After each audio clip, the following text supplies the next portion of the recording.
Hello everybody and welcome to the heart of Monterey Bay for the final round of your Simraceway Car of the Year Championship. It is the legendary Triple Le Mans King Jaguar D-Type.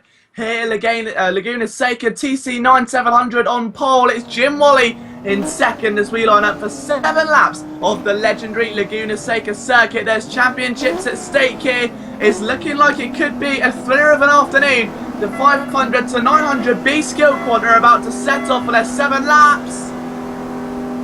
Now, and a big start there by the number 5 Howard in the white Jaguar D-Type. You can see a nice variety of colours as they make their way down to turn number 1. Wally immediately to the outside, seeing if he can maybe get a look in on the TC9700 car, but he's gone very late, almost missing the apex. And TC goes extremely wide. I'm wondering if there's going to be any repercussions of that. Everyone flying very nicely. It's been a very clean opening corner. Bit of argy-bargy in the midfield, but TC has had a simply fantastic start. Jim Wally just unable to get the move going and almost losing control there, and you may feel like that's going to come back to haunt him in just a matter of time. Jim Wally, though, has had a relatively successful campaign so far. See what he's capable of here today with TC9700, who's taken pole position. Currently 26th in the standings. It'll be his first race. Well, it's sorry, last race at 12 points. So his second race out of the 4. He'll be looking to get a solid midfield position, I reckon, after what was a very successful opening race for him. You've got Howard now P2 after Jim Wally has slipped down to P3. So Jim Wally, who hasn't exactly had it easy out there, but 3 consistent rounds so far. 16 points, 22 and then 20. He's looking to try and get a, season best here today. He's currently just inside the top 3, but it has been a bit of a scrappy opening lap there for that number 9 Jaguar. Hasn't exactly taken the world by storm. He just looked like he got maybe a bit overzealous. The tyres still obviously very cold. He was on the inside. I think he may have got a bit of sand underneath as well, but the field all spreading out nicely as Hellwood starts to apply some resounding pressure to our race leader, that number 4 machine. We come towards the end of lap number 1, and I'm not trying to tell anything here, but TC9700 is not looking as strong as he was. He's made a couple of errors and been very lucky in correcting them, but that car is almost like it's swaying, and look how loose the car goes there, even through that little kink. You would have noticed it best on an onboard. I'm sure we'll try and catch one at some point during the night, but this car is so light, and you can feel it slide beneath you. Very low centre of gravity here in the D-Type. And it really can throw even the best of drivers off. The back end tends to have a real tendency to drift out. As the 2 leaders pull away, Howard's going to be nothing but focused on trying to get himself a victory here today. You can understand why as well when you just take a look at the season Howard's had here. It's going to be his first race off this Skillquant, and he's coming in here with a real intention to make his way back up.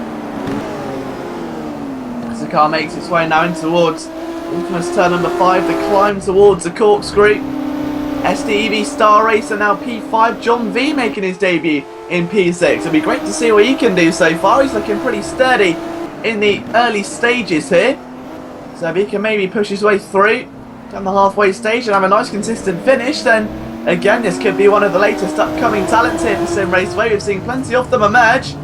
What's history being made last weekend? John Daniels taking his first ever championship victory at Silverstone, and that was an event I'm sure he's never going to forget. It's just a case of a driver who's stuck. He's persisted and really not given up here to make the best of what he can be, and has now joined the SDEV team. They've got a real tendency to bring through some top quality drivers and really guide them into the realms of success, and I wonder if Star Racer is going to be the next of those drivers.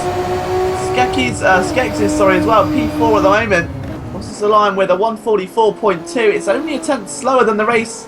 The man in P3, sorry, the race leader on a 143.5 at the moment for TC9700. With Howard again, just edging him out on that last lap, and he's gone very wide into turn 3, and he's in the gravel. And it's not good news for Howard. He's trying to desperately recover. He is back on the circuit. Is Jim Wally going to punish him? The answer is yes, he is. No doubt about that. And Howard has got a real mountain on his hands now, but he's got a fantastic run. And I think he's had to hit the brakes just a tad there to avoid almost certain contact with the back of Jim Wally's car. Now goes up the inside. It's a narrow apex, but he's got to go for it anyway, and you've got to feel like the confidence is flowing, but Jim Wally does not want to relinquish that position. You can understand why. He did qualify in second after all, and we're going around the outside and somehow holds on without going onto the sand. Remarkable defensive manoeuvre, but the two are side by side in towards the corkscrew, and Howard finally backs out of it and moves through there. Would be risky, and again almost a touch between them. Skeksis is joining. We've also had a car in the wall. Now that was Style Racer, so the man we were just talking about a few moments ago enters the wall and now comes back out again into turn 5, down in 8th position. So our last runner at the moment. A real shame there for him. Kulshen P7, Rockelson P6, John V5, Skeksis P4, but Howard trying to get back round the outside of Jim Wally again, and Jim Wally has got all kinds of pressure now. They're side by side going into turn 1, and who's going to have the better run? It's the 9 versus the 5. Howard on the outside in the white Jaguar D-Type. Is he going to be able to cling it round turn number 1 or no? I think Jim Wally there with a little bit of a lock-up, turns in a bit abruptly. That's exactly what he did on the opening lap of the race, and luckily this time it's not going to hurt his chances too much. But look at Skeksis as well. Bearing in mind though, this is the same championship we've seen the most emphatic of results take place. You've got to bear in mind that our championship finales often see some of the most fantastic finishes, the most unpredictable of results.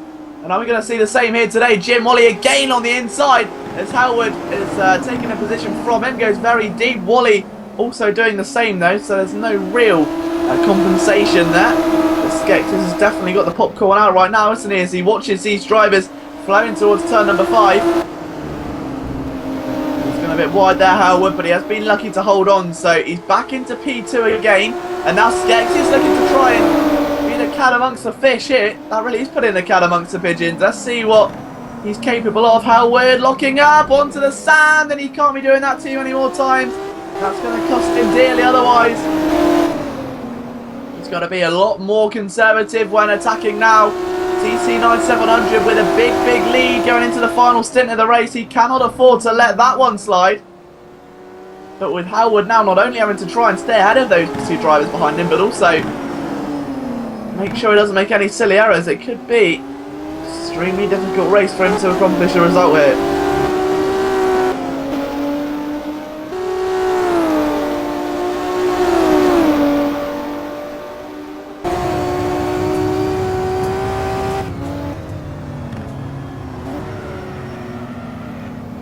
So now this is the real pressure starting to flow on Jim Wally as Skeksis get as close. There's also a fight though for P5, John V and Blockelson. Now Blockel has been incredible over the past few moments. Bear in mind he's done nothing else but be consistent. You take a look at where he is in his championship overall, and the man has done a great job. He's 19th currently, 10 points in round 1, then 14 in round 2 and 3. The young American has done very well for himself, sat behind Jim Wally at the moment, 20 points behind. But that could still all change though, when Jim Wally's still only a position ahead, or 2 essentially ahead of Skeksis. All it's going to take is a bit of a fight between those two, maybe a racing error here or there. As they bounce over the apex yet again, Jim Wally's gone wide, that's exactly what we were saying, and Skeksis is going to try and risk it, he's gone to the outside, there was no room through there. That was always going to be a tricky manoeuvre, and I think that's just maybe the rookie hesitance coming into play. And we've got Howard, so is it Jim Wally? Is it Howard? Howard's off, and he rejoins. That's exactly what we were referencing. Howard's down to P4, another error at the corkscrew. It's his second in as many laps. And now Howard down to P4. But Jim Wally there should have been overtaken, and Skeksis I think was a bit too conservative. He went to the outside, he should have darted to the inside. It was the corkscrew coming up, it was a left-hand turn, getting to the right-hand side of the circuit was only going to prove issues, especially when Jim Wally's already there. So he's learning his craft here, Skeksis. But either way, he's been very impressive in his rookie race here. He hasn't been dominant, but what he has been is consistent as Jim Wally locks up again at turn 1 and somehow is able to not let that car slide away from him. He's really had issues turning the car in at the first apex here today. So as things stand then, it's TC9700 that's going to look for his first win of the season to close out the Car of the Year Championship. It's Jim Wally in second. It will be Skex's in P3. Howard will be fourth. Blockelson still currently P5 and chasing the man in fourth. John B in sixth. Caution seventh. And our only retirement off the race has come from Star Racer. That was a lap ago. So the man in eighth, who had an off a few laps prior to that incident, decided to call it a day. Unfortunately, that also drew the curtain on his championship as well. But as TC9700 ploughs his way through the corkscrew, looking absolutely clean as a whistle as he makes his way through. And this is what makes Laguna Seca so special. Just the elevation change, even out of the corkscrew. Again, you don't appreciate just how steep that change really is until you get a nice angle. I'm sure Dimitri is going to be making these look so artistic right now. But it's almost like they're on NASCAR banking or some sort of ghost train ride. It's so lumpy and bumpy down there, especially in the latter part of the circuit. And don't forget, you too can experience the Laguna Seca circuit now in real life as part of the Simraceway Performance Driving Centre experience. For more information, visit the Facebook page. Just simply type in Simraceway Performance Driving Centre and you can find out all you need to know. But with the last lap starting, we've got a three-way battle for second place. It's only the first race of 4 this evening. We said this is the kind of scenario where heroes become legends and where the most unpredictable results happen. Strap yourselves in, ladies and gentlemen. This is a Simraceway final lap like no other. Jaguar D-Types, a triple Le Mans winning car, flying around Laguna Seca, and you can see the drivers trying to harness the British prestige. And it really is proving to be a lot more difficult than it looks, doesn't it? As that's Jim Wally off again. Skexis, beg your pardon, to Skexis and third, may have allowed Howard through. Howard's going to say thank you very much. It was the smallest of errors. He was off circuit for about 2 milliseconds with about 2 wheels off the circuit. He was hardly, swerving left and right. So Howard's still making him pay. But is it going to be 2 cars in 2 laps for Howard? Or is he going to have to settle for third position? We know how determined he is. He's been racking the wheels off the thing all race long. He's made a few errors because of that unique driving style already. Is he going to make another one, or is he going to end up in P3? Jim Wally locked up at the corkscrew. Howard follows suit. We've got to take a look, though, at our race leader, because into the final corner now comes TC9700. He's taken pole position. He's led 7 laps out of 7. And for the first time this season, TC9700 will win a race. And it is the final round of the Car of the Year Championship belonging to TC9700. What a drive by that man. Jim Wally, final corner. There's a bit of a poor exit. Howard loses it a bit. He's on the back end, I think. He's going to feel like if he got a bit of a better run, he would have had a chance to pull alongside and make a real go, I think. But Jim Wally takes second ahead of Howard, and a great rookie run by Skexis in P4. I was really hoping there that he'd make a charge as well, but any one of those 3 drivers could have taken second place at the end. Blockelson rounding out your top 5. John V in P6. Coolshen 7th. Star Racer, your only retirement in 8th place. So that brings us to the end of the 500 to 900 B race at the moment. Of course, we've still got one more 500 to 900 race left to go, where SDEV Master Rocco holds a 28-point lead over TGRM Walker, but the Italian still yet to win a race this season after running 3 consecutive second place finishes. Is this the race where he not only gets the gold medal for the championship, but he gets the gold trophy at Laguna Seca? Stick around and find out. We've got the second race of the evening coming very shortly.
So here we are then, it is the final round of your Car of the Year Championship for 2014, and things are looking very, very special, I'd say, at the top of the championship standings at the moment. Italian SDEV Master Rocco looking to seal the deal here today. I mean, you take a look at his championship so far, he's been nothing short of extraordinary, taking 3 second places. Today, he starts in 3rd, but looking to take gold in the championship and a win here at Laguna Seca, his first of the season. There's some people trying to stop him though. Supercar 1 starts on pole, gets a good launch off the line.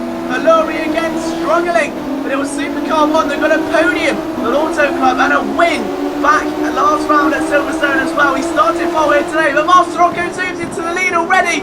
He started his big charge forward. He's 28 points in front of everyone else. Now, can they get through turn 1 safely and cleanly? Is the next question, and yes we can. That's 2 races in a row. No start line incidents at all. Master Rocco in the lead of the race. A big trail of cars behind him though, all looking to try and hunt him down. As Master Rocco looks for his first win this season. And of course, that'll go hand in hand with a win of the championship as well. Supercar 1 looking for his 2nd in a row. Kobayashi there, who's had a good run so far this season. He's 4th place in the championship, having won at the Auto Club Speedway. Absolutely tense up top of the field right now. He can almost cut it with a knife. His Supercar 1 is now going to get a run on Master Rocco, and Ramos is back into the lead. Master Rocco there with a slight error. Supercar 1 showing no hesitation. He was always going to be making that move. Now keep an eye to the corkscrew. This is where things can get a little bit messy on the first lap. Everyone's still a bit cautious, I'd say. Molnar almost looked for a move on Aegis there and thought much better of it. You can't really blame him for that one. That could have easily backfired, and this early on in a 13-lap race is not quite warranting the risk.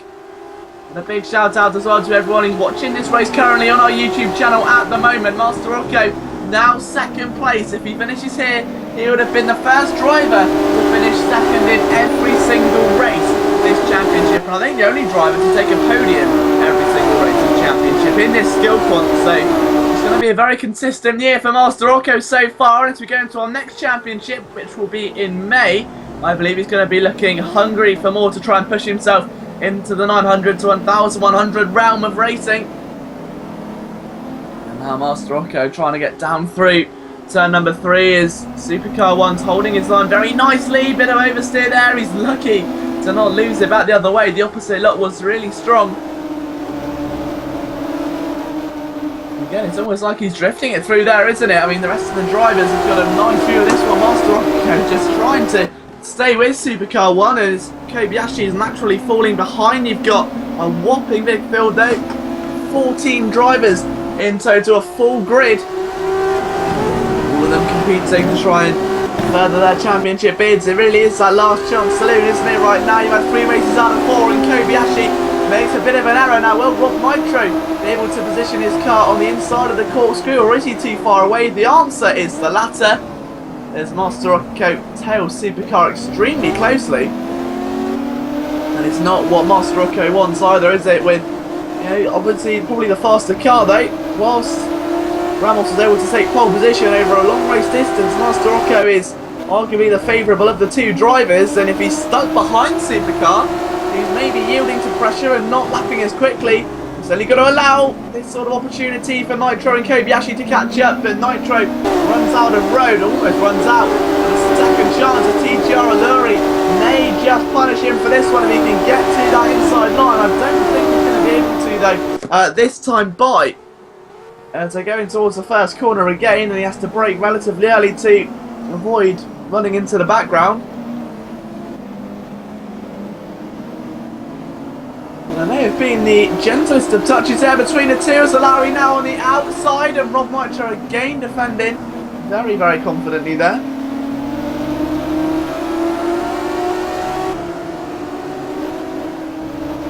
So now we'll make their way onto the 3rd lap of action. We've got a nice battle towards the rear end of the field as well. 1.7 petrol, Dot Green, and our recent race winner here in Simraceway, TT9700, who's lost the car in the wall.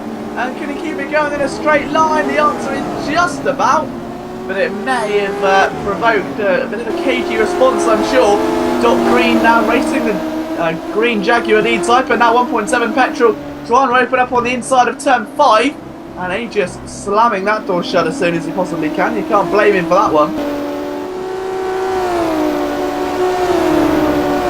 They now dive down through the corkscrew again. Still no crashes really just yet. We only saw that by momentum, and that may be the first nudge. He just somehow not going off circuit there after a nudge from 1.7 petrol. Dot Green watches on very, very vividly as he tries to find any way through here.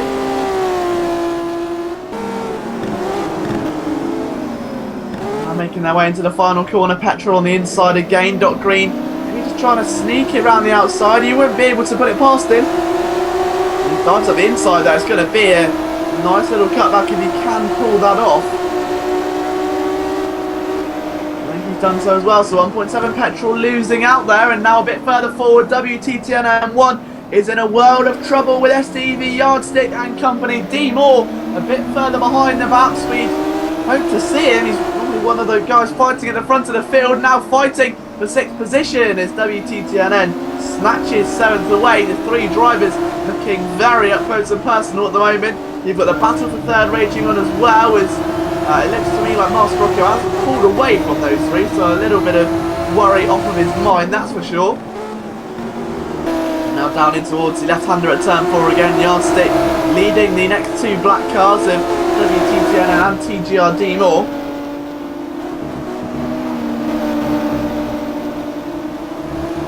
It really is one of these races that every driver will want to win. It's a legendary car at an equally legendary circuit. TC9700 recovered well. He's up to 12. He's back on the sand again, as is Dot Green, so he's not really going to lose too much time there, but a little bit of inconsistency starting to show. Could just be fatigue as well, bearing in mind he's already raced 7 laps here today, so he's obviously going to be a bit tired.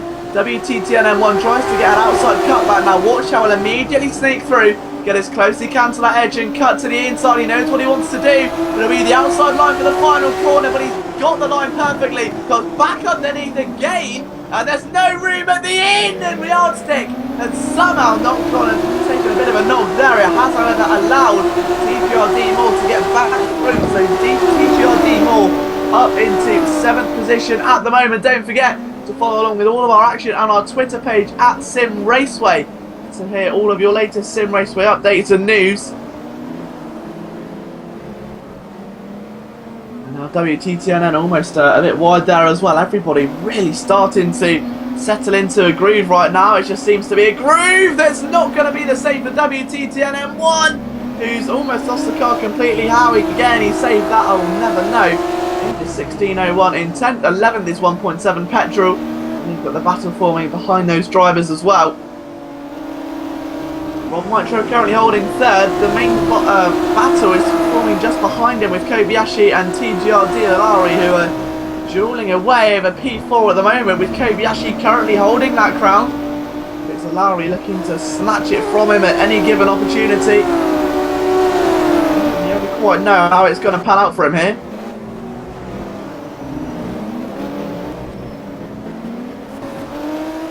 Absolutely mental. Now Master Rocco's off.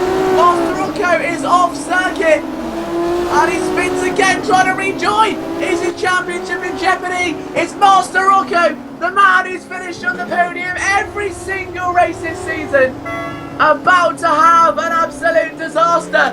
Is there a twist in the tail? Here we're looking at the sake of he's 28 points clear at the moment. 28 points clear of M. Walker now. M. Walker is currently, let's have a look down the order. I don't think he's actually racing today, is he? No, he's not. So the next man that's going to be fighting is Supercar 1, who's tied, and Supercar 1 is winning the race. Is Supercar heading for his first ever championship victory without even realising it? This is going to blow the championship wide open. Supercar 1 has just burst onto the scene. He won at Silverstone. He's winning here today, and it's his first error of Master Rocco we've seen realistically all championship. He's been the most consistent driver on and off the circuit, and right now he's just struggling, isn't he? Absolutely unbelievable. For the 500 to 900 B race for a win, as far as I'm aware, you would get 70 points for a win. And depending on where Master Rocco ends up, he's currently P12 at the moment. You can see him take 28, so it's close. He's close. It's going to be a really, really close fight towards the end. We need some quick mathematicians in here right now, but this could be huge. Molnar and WTTNN are battling as well. Who else is realistically in with a long shot? Kobayashi 10 technically could be within reach here. He got a win, of course, at the Auto Club Speedway. The American is only 8 points away from Supercar 1, so should something happen, Manu's third. Maybe an outside shot here. Unbelievable scenes at Laguna Seca, though. You could not write this, you could not script it. Kobayashi crosses the line to mark his halfway point at a 142.101. It's about 6/10 slower than our potential championship winner. We don't know if it's legit yet, but this still could be a big day for Supercar 1. He's only young, but this has just been absolutely incredible.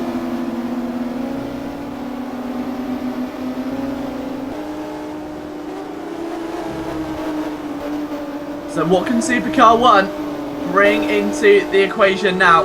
We know he's consistent, he's risen through the ranks very well as of late. Bearing in mind, he's also tested his hand at broadcasting as well. He's multi-talented, is Pedro Ramos. He's coming to this event. I don't think he was aware of just how likely this was to happen, but this is Simraceway. Anything is possible. Rob Nitro's P2. It's Kobayashi that's third. It's Alauri that's P4. Yardsticks in 5th. D Moore now 6th place, sporting the TGR colours. Aegis in 7th, ahead of his teammate Molnar in 8th place. WTTNN slipped back a little, just inside the top 10 at the moment. 1.7 petrol in 10th. Doc Green in 11th.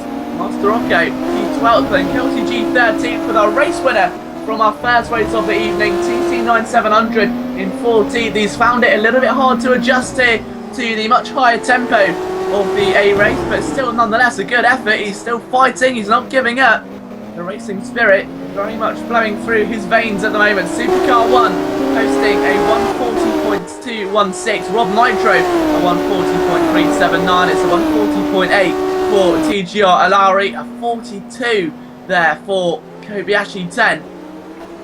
Now is that going to allow Yardstick to maybe put a move on him? He's gone exceedingly wide at turn 1 here at Monterey Bay. That's not the sort of corner he needs at all, is it, in the grand scheme of things? But where, oh where, is Master Rocco? The answer is 12th and a 142.3.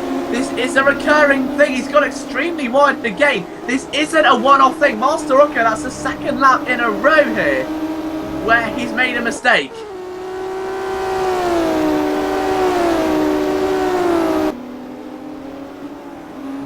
Absolutely unbelievable scenes here so far. So Doc Green still P11 behind 1.7 petrol, who dies very late into turn number 5 there as they make their way back up towards the corkscrew again, and petrol got a bit lucky there. He come off unscathed. And now they climb their way up towards the corkscrew for the 8th time today, and things looking increasingly intense here for Supercar 1. He's got a reasonably slow gap now as Rob Nitro has started to reel him in. Now whether this is because Supercar 1 has made an error or no is yet to be seen, but Pedro Ramos is starting to struggle here, and Rob Nitro's on 138 points now. He got a podium back at our 3rd round at Silverstone. He's looking for another one here today. He may even come away with a race win. These just could not write this sort of stuff. The championship leader, who's at a 28-point advantage if you're just joining us, 3 second places in a row, was in 2nd place again. He's not anymore. He's had a big incident, and he's now fighting down in 12th position. Our new race leader won at Silverstone, 28 points back to our championship leader, and could well walk out of here a champion, but he's now losing valuable time to Rob Nitro. The pressure is overwhelming him. He's been swallowed in, and he just can't find any room to breathe. Rob Nitro is just reeling and reeling. Supercar 1 is being suffocated right now. There is just no room for remorse. Rob Nitro sensing it again. He goes wide, and the blue Jaguar D-Type may just fancy his chances in towards the corkscrew. They've got a reasonable gap back to Lowry in P3. And Supercar 1, you can do it. Really pushing that suspension to its limits as they come up towards the corkscrew yet again. What has Rob Nitro got in store for us? It's going to be very early on the brakes as Supercar was not quite so conservative. Very aggressive. They can see big clouds of smoke coming off of those tyres as he fights and wrestles with the triple Le Mans King.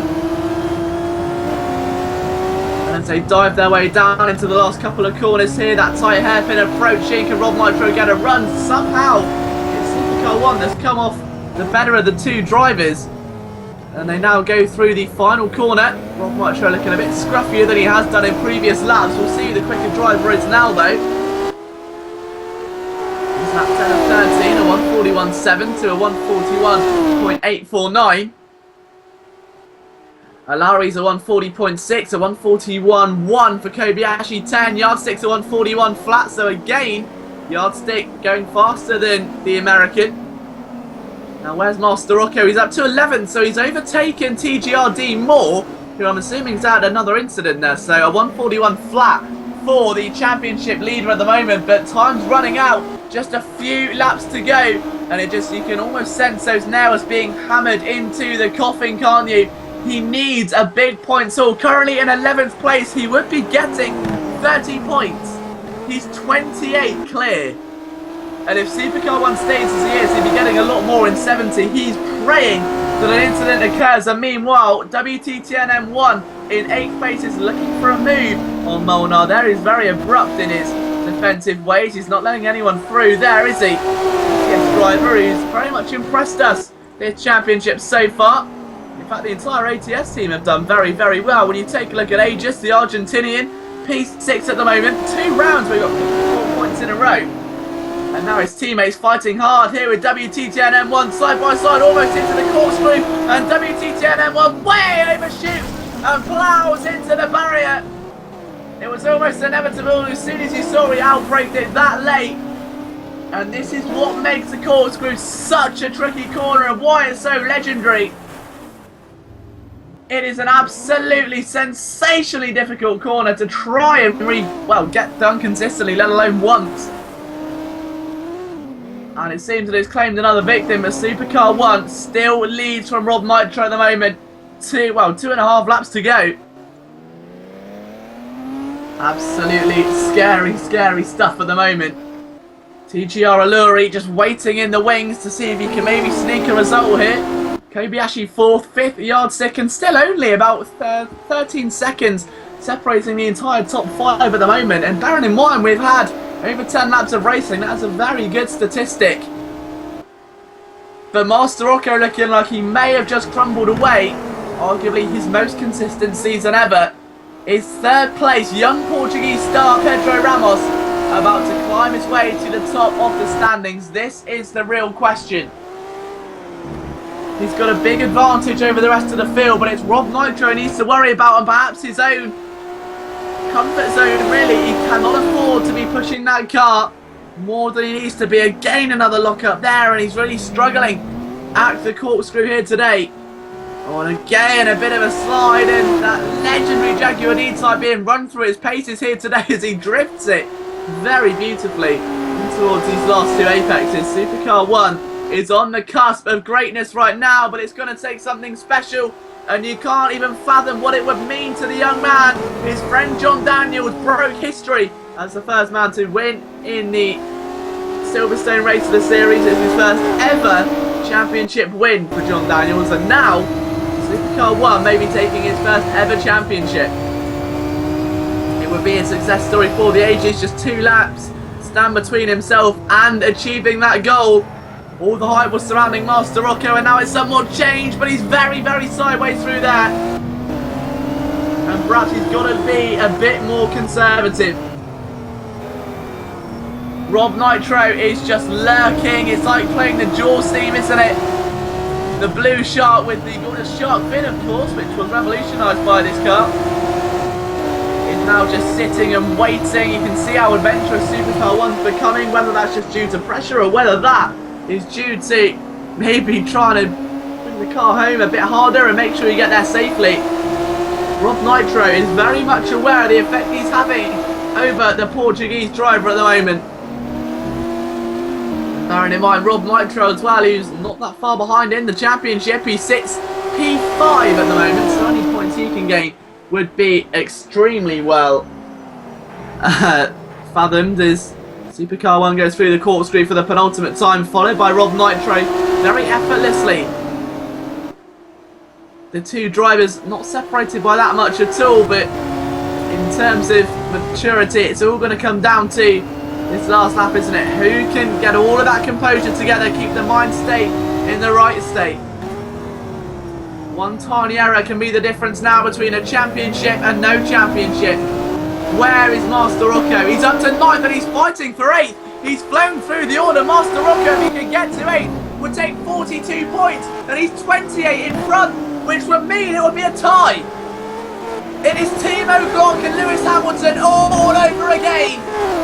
The final lap of the race is a championship decider. 1.7 petrol is driving for his life. Master Rocco is driving for his championship. Supercar 1 goes under the Bridgestone Bridge. If he loses his first place, his championship may well go with it. This is what the HMC was made for! The two cars are off, and Master Rocco down to 9th, and he spins it again, and it may be the checkered flag. That could be all she wrote. Master Rocco down to 11 was so close to clawing it back through the dirt, and has somehow ended up just short yet again. Don't write it off yet though, but Supercar 1 will be completely oblivious to all of this. He's a few corners away from being a preliminary champion in the Car of the Year Championship. It's not certain just yet, of course, all results are not official. But it is a huge result. Not only will it be a win here for Supercar 1, but he may go down as the champion. He's one corner away from greatness.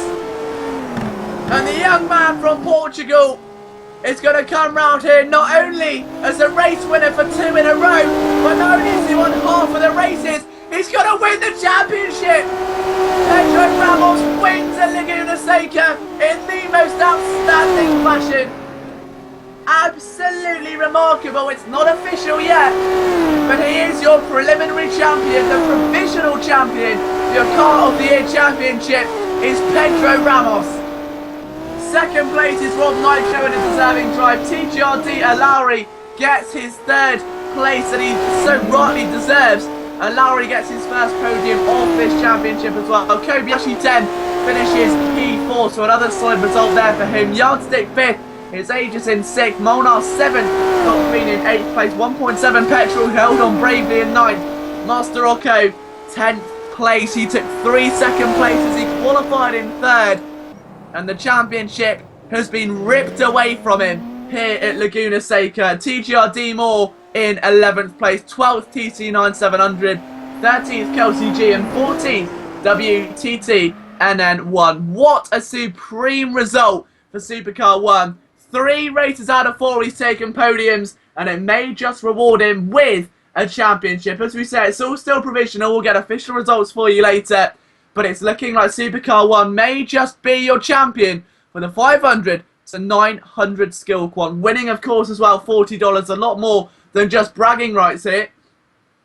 But now we move on to our final race of the season. And 2 more coming up for you for the 900 to 1100 Skillquant. We close the curtain on the 500 to 900 now. And now the 900 to 1100 B race about to get underway. There's still a lot to be decided here. It's another 20-point gap.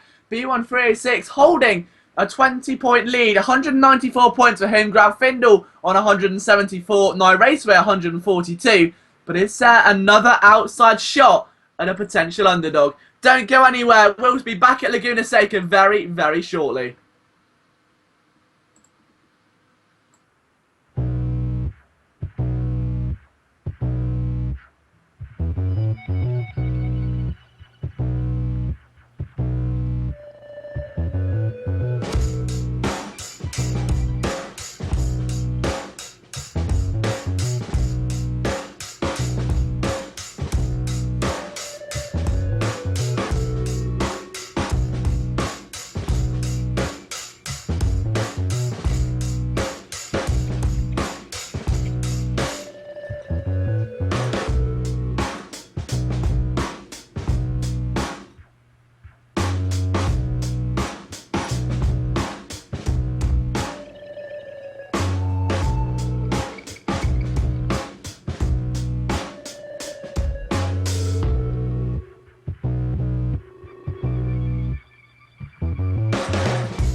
Hello everybody and welcome back live to Laguna Seca for the final round of our Car of the Year Championships for the 2014 voting. This was the car that came second. The question is, which one of these drivers is going to come second in the championship? It's been a very entertaining event so far. We saw a complete turnaround of events in our 500 to 900 Skillquant with a completely new champion being crowned, a complete underdog as well. Are we going to see something the same today? It's ATS Enzo that starts on pole position. It's Andre Parter that starts second, and we're away. And a big start by Doodle in third. Look at it go straight to the middle, and he's in the lead. A huge start by Doodle 127. As they get down to the first corner, Enzo has been absolutely swamped. Secondila right round the outside. I think he's been lucky there to avoid a lot of contact. He has dropped a lot of positions, however. And again, for the third time today, all the cars through unscathed. Not a single piece of contact was made. Absolutely brilliant driving by all of our drivers here so far. Everyone dives their way down into turn number 3 already. Andre Parser trying to make up for lost time. Our most recent race winner there, John Daniels, now currently P5, battling alongside a man who not many people want to be side by side with at this stage. Daniels up the inside to take it. Parser, and he's come out a bit wide. He may actually lose that, and he can't quite get the speed needed to muster his way up the hill into third position. But it has been a good start for the young American this far. Here's Doodle 127 that leads the charge up into the corkscrew for the first time under the 19 times that encounter. The legendary corner here today. Secadilla easy on the brakes there, trying to make something happen, and Andre Parser may have somehow got off lightly there. I thought he was going to go ploughing into the wall. We got very lucky with the corkscrew, and again a bit of oversteer. And now he's on the inside of Daniels, and he's made the move stick. And now he's on the inside of Andre Parser. You've got to think that this man's got it all planned out. He passes to the outside. The two drivers chopping and changing. Daniels is there as well. It's all got a bit chaotic, but somehow Secadilla has overtaken 2 cars in as many corners. So a great first start there by Secadilla. He's now up into third position. The 127 with a 146.011, and he's already got a whopping margin compared to the rest of the drivers behind him. Enzo's P2, Secadilla's third, Daniel's fourth, Andre Parser's in P5. Then you've got a long train with Diamondback leading the brigade at the moment. Costa 7th, Popo in 8th, 9th is Popo now, it's all just changed around. Hesh 838, 10th, Superbar 11th. Clark 12, 13th is Sierra 28, and by popular demand, Belinas has been almost vetoed into the game here today. The public really wanted to see a race. Everyone said on the chat how much they want to see him in action. Here he is, Belinas on the circuit. Someone who's off the circuit is Andre Parser, and the man who was fighting for a podium is now right at the back of the field. Not good news there at all for him. We've got a debut from, well, not a debut, sorry, it's a debut championship from Amsterdam. Alongside with Superbar and Hesh, they're almost 3 abreast there, and that's not a position you want to be trying to move like that, I can assure you. As they make their way back up that long hill again. John Daniels and Secadilla almost side by side. Daniels fighting for that podium position, and he's been known to be very aggressive with his overtaking manoeuvres, and I don't think that that's going to be what he needs, is it really, at the end of the day? It's just a bit too anticipants, I think.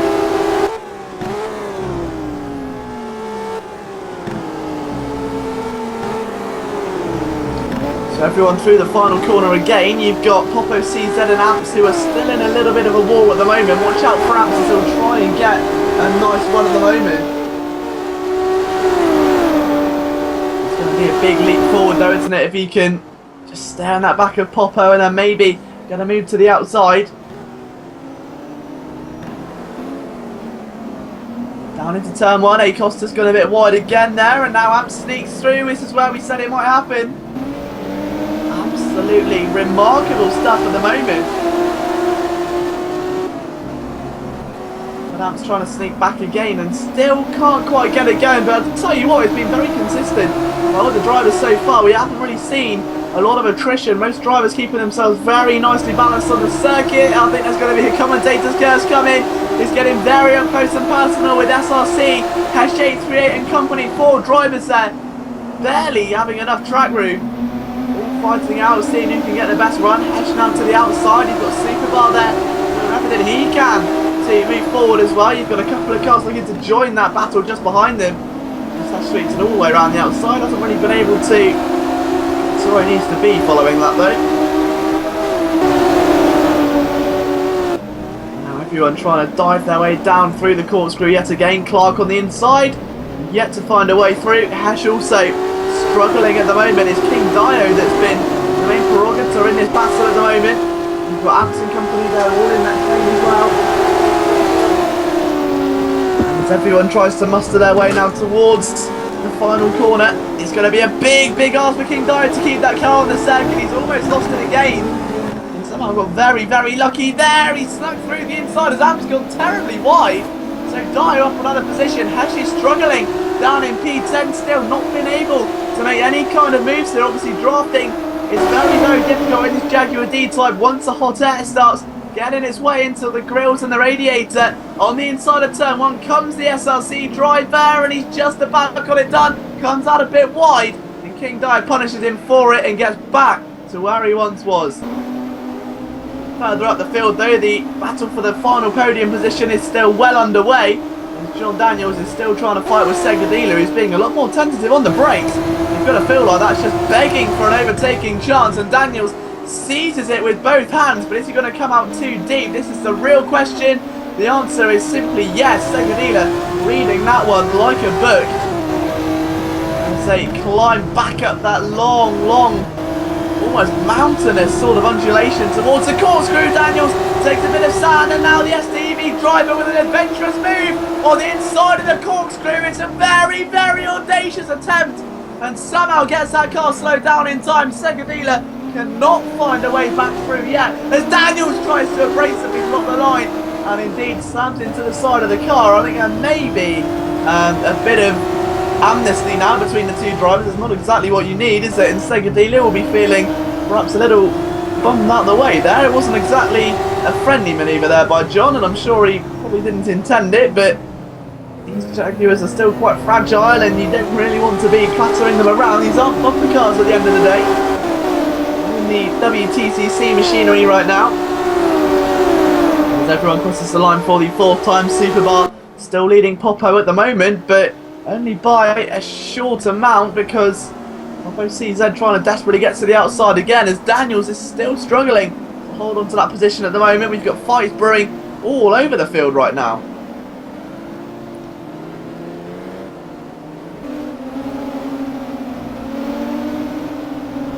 And as the drivers make their way once again back through the Bridgestone Little Bridge, and you've got ATS King Dio just watching on as those two drivers start to get more and more tense, and Dio makes a bit of a mistake. Hash 838 finally looking to capitalise on it and move up to 9th place. He's been vying for this move for the entirety of the opening stint, and it looks like he may have actually finally found a way through. He's still doing everything he can to keep that car planted though. Dio will not let this position go without some sort of fight, and it's exactly what we're seeing now. Surely it's only a matter of time. Wait and see, because out comes the field from the corkscrew for the 5th time today. Run through the order so far though, it's Duda127 who's simply run miles away with this at the moment. He's been absolutely brilliant so far. He took pole position, never looked back since here in our final round of your Car of the Year Championship. Don't forget to follow all of the action along on our Twitter page at Simraceway for all of our updates. And Derek Howard down on the YouTube chat saying these cars look like they'd be a lot of fun here, and I'm sure the drivers are having a world of a time here today. I'm having fun just watching them at the moment. Don't forget, if you haven't got this car in your garage yet, it's just 7,500 credits or $7.50 if you wanted to buy it with cash. It is a real good value for money car, and to have such a redefining car that's won so many achievements in its history, including 3 wins at the legendary Le Mans 24 Hours. This car truly was the pioneer of its generation. To see it back in action here at Laguna Seca is something that can only be really done here in Sim Raceway. This is what makes us so special. Doodle carries on. He's got quite the gap now to ATS Enzo, who's up to P2. He's driving very well here, ATS Enzo. Great to see if he can maybe start closing that gap too, Doodle, but I can't really see it happening. And it was interesting as well, a couple of drivers were actually up on their qualifying pace. It was something I didn't actually think we'd see happen. Qualifying pace was absolutely ridiculous by these guys. To see them actually outdoing that right now is really, really fantastic.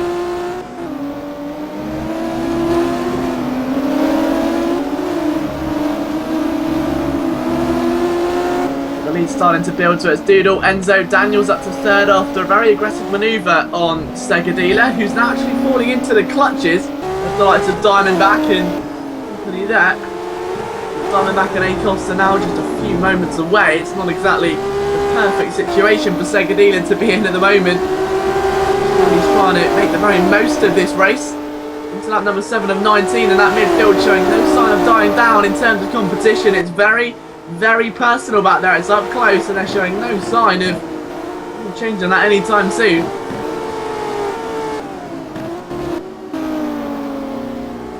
Segadila's losing quite a lot of time at the moment.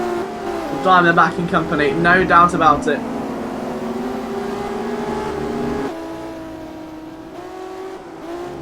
A bit further behind those three there, you've got Superbar, Popo, King Dio and Hesh now. 4 drivers that have been in constant competition all afternoon long.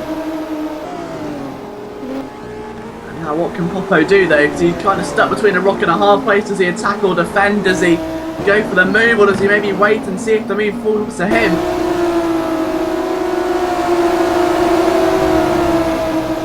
It's all really just a matter of time, isn't it? And seeing what the best opportunity would be for these drivers to capitalise on, and trying to suss out the field, see where they can really make their impact. But for sure, Doodle's making his impact right at the front of the field with the sheer pace he's producing at the moment. He's going to go into that final corner. Let's just take a look at what his pace is going to amount to as well. One thing for sure, it's going to be absolutely fantastic. Over the start-finish line he's going to come then. This is the benchmark pace so far. Finish line is going to be a 1:39.2. In comparison, it's a 1:39.3 for Enzo. John Daniels just behind does a 1:39.3 as well, so he's not that far away, John Daniels, at the moment in terms of lap pace. A few tenths at most in some of the slower laps.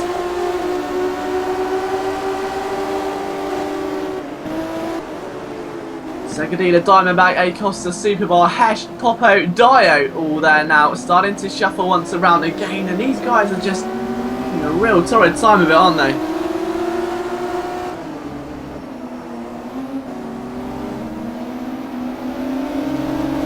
It's just back and forth between these guys at the moment.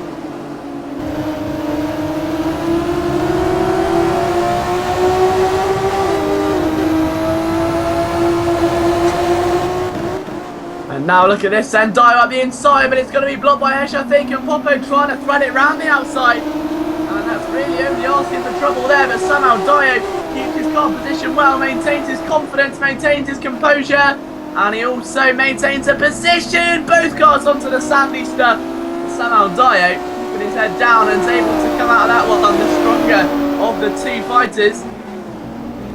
Will they be going into the knockout round? That's the real question. It's all sort of separating out of the front. The midfield, though, is looking to this edge closer and closer as time wears on. Diamondback and Acosta are probably going to come into a bit of competition at some point soon. The race nears the halfway point now.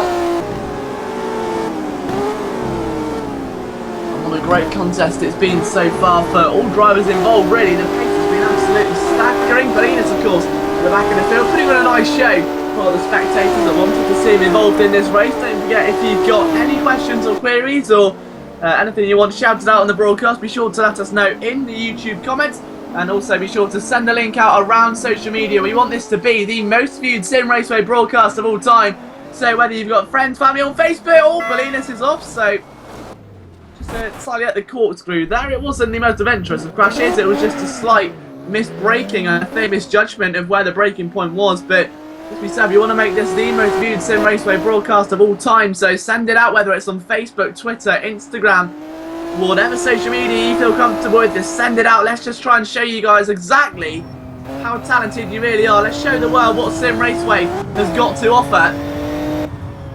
As Acosta showing what he's got to offer with a cheeky little drift out of turn number 4. And in towards that left-hander before making his way up towards the corkscrew in pursuit of Diamondback at the moment. The two Green D types are looking exceedingly quick actually, as they look to try and gain on the man in front of them who's dropped off of the podium fight quite rapidly. Segadila is falling into the clutches of these two crocodiles, so to speak. The track that's also situated right in the heart of California as well. Simraceway recently expanded too, with its performance driving centre. So the Jim Russell F3 Series will get some fantastic opportunities track time wise over there, and Acosta with a fantastic opportunity to get a real good view of the rear end of that car, didn't he? He couldn't get much closer if he tried, but they crossed the line then. 9 laps in the books, another 11 to go. And a 1:39.9 for Acosta is about a second almost quicker than Diamondback ahead of him. He goes for a lunge up the inside. This is for P5. Can he keep that car from going wide? The answer's not enough. And Diamondback's able to sneak back through. It's the only real issue whenever taking at turn 1, because it drags out so much. Once you've got yourself a good line, you can just see it go out and out and out and just drag wider and wider and wider, and before you know it, you're barely touching the apron. And you may have just lost the position back on the inside like we just saw a moment ago.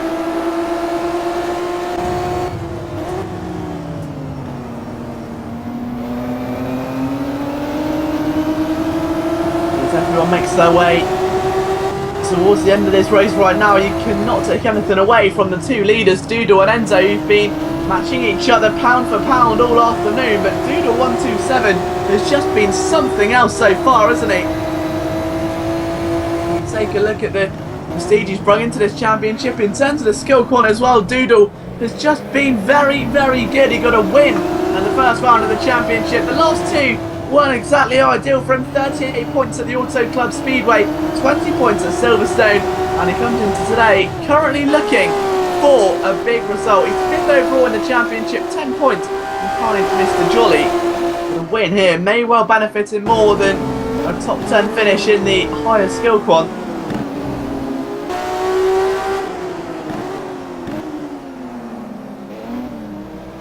So we'll see what he's really got up his sleeve. Anton Popo still fighting after all of this time. The 5 and the number 17, who've been going hammer and tong all race long in that little battle. They were with the Hesh battle, and then Super Bar has sort of joined the Acosta and Diamondback squabble, which is starting to take a mind of its own recently. There's now 3 parties involved. It's going to be exceedingly fun to watch to see who can get the better here. As of right now, Diamondback's looking to not so much have it all wrapped up, but he's looking much more the composed driver.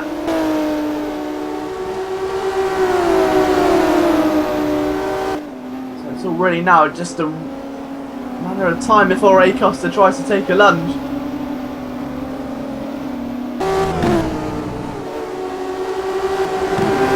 So make their way through turn number 5 again.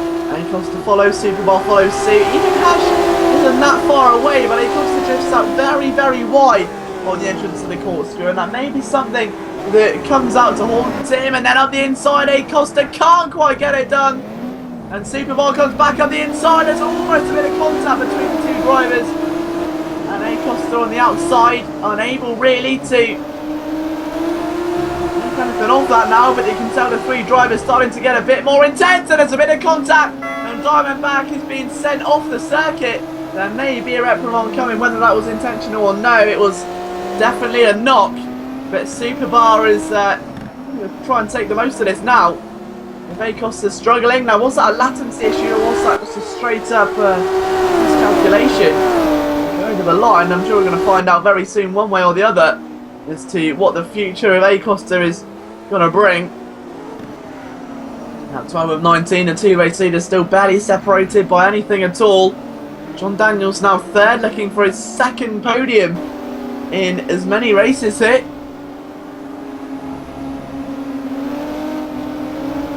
John Daniels, of course, who had such a good run back out at Silverstone.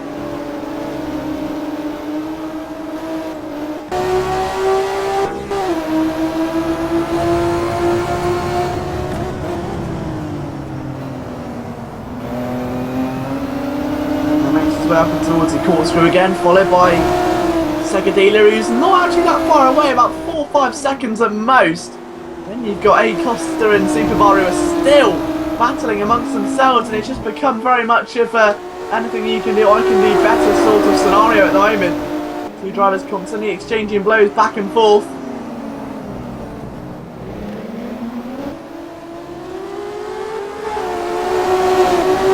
Superbar unable to get to grips with that car quite literally there. He was all over the place, the car swaying left and right in just about every other direction possible before he was able to finally tie it down and tame the beast that is the gorgeous Jaguar D-Type. And now through the final corner, both cars taking that absolutely spot on. There was not a moment of hesitation or cars bumping over the anti-cut strips at all.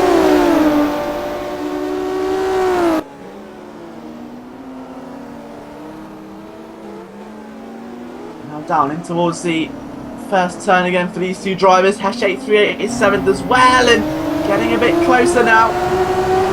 Just on the sound again, he's not having the best of days, is he, Hash? He was 10th last time we saw him, now up to 7th after making some great progress through the field, but he seems to be a lot more conservative, and you're going to feel like he's got the pace. And if he just had a bit more of an adventurous driving style, he may have well been just a force to be reckoned with in this afternoon's action. The SRC team, who've been relatively newcomer to Simraceway, have very much changed it by storm here. It'll be a solid top 10 result for Hash if he can finish where he is at the moment, without a shadow of a doubt.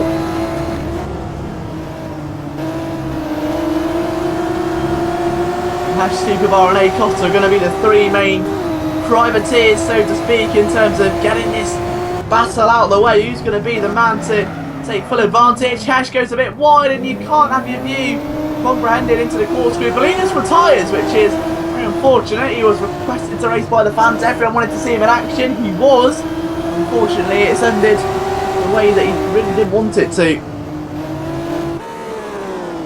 As everyone makes their way into the final corner again, these three drivers still barely separated by anything. Even King Dio could potentially come back into this. Diamondback's not that far away. He can race into recovery here in the closing stages.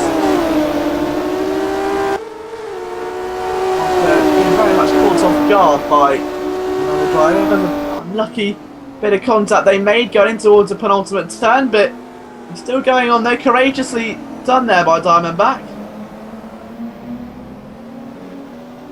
You can't really knock him for that. The racing spirit is so strong within him. He just does not want to surrender. He doesn't want to give up, and that's what Simraceway is all about at the end of the day. It's about trying to find your craft, trying to find like that sense of belonging as well as combining your racing passion. And when you get those two, like Diamondback does right now, it doesn't matter if you crash when you're 14th, you would still bring that car to the checkered flag because you're a racing driver, and this is what these guys live for. As A Costa's maybe living for a chance on the edge at the moment. Superbar, as you can see, doing everything he can to maybe find a way through. Superbar earlier on the brakes than A Costa, and I think potentially a bit too early. A Costa wasn't expecting that at all, and it definitely caught the green number 9 off guard. What is A Costa going to do to get through? It's very late on the brakes. Has he got to go for the lunge? Not quite. And the door ever so slightly moved out of sight. And the goalpost has just been moved a bit further yet again. These drivers are just being absolutely fantastic right now.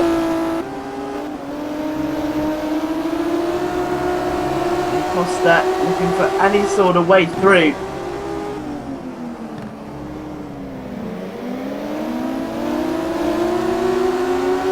And again he's struggling there. Superbar is a much better time actually, I should imagine. A 1:39.9 to a 1:41.1. Yeah, you can see already how much hour just did cost him, and it's not just lap time, it could be track time because Hash 838 launches one up the inside and he's gone deep again. And that treacherous turn 1 living up to the reputation. Any move up the inside is almost guaranteed to backfire, it seems. Hash unrelenting though, he wants to get that move completed, you can hardly blame him.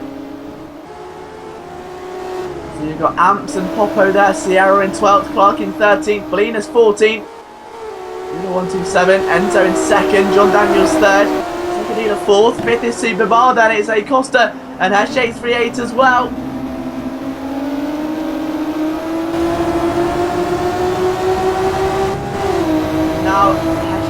that final move on, and again it's been kind of rejected there for a Costa, and it's so hard to pass at Laguna Seca without the other car making some sort of mistake. And so actually just begging for now almost as they go down now in towards the corkscrew again.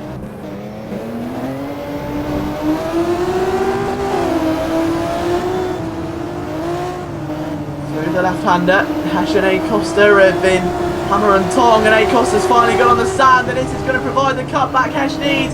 He turns in earlier, he's earlier on the brakes as well, but A Costa defends it supremely, immediately darts to the inside, knowing Hash is going to get the cut back on the main straight, and he may have just done it. Hash 838 finally through, and A Costa so far to the pit wall, he's brought King Dio with him.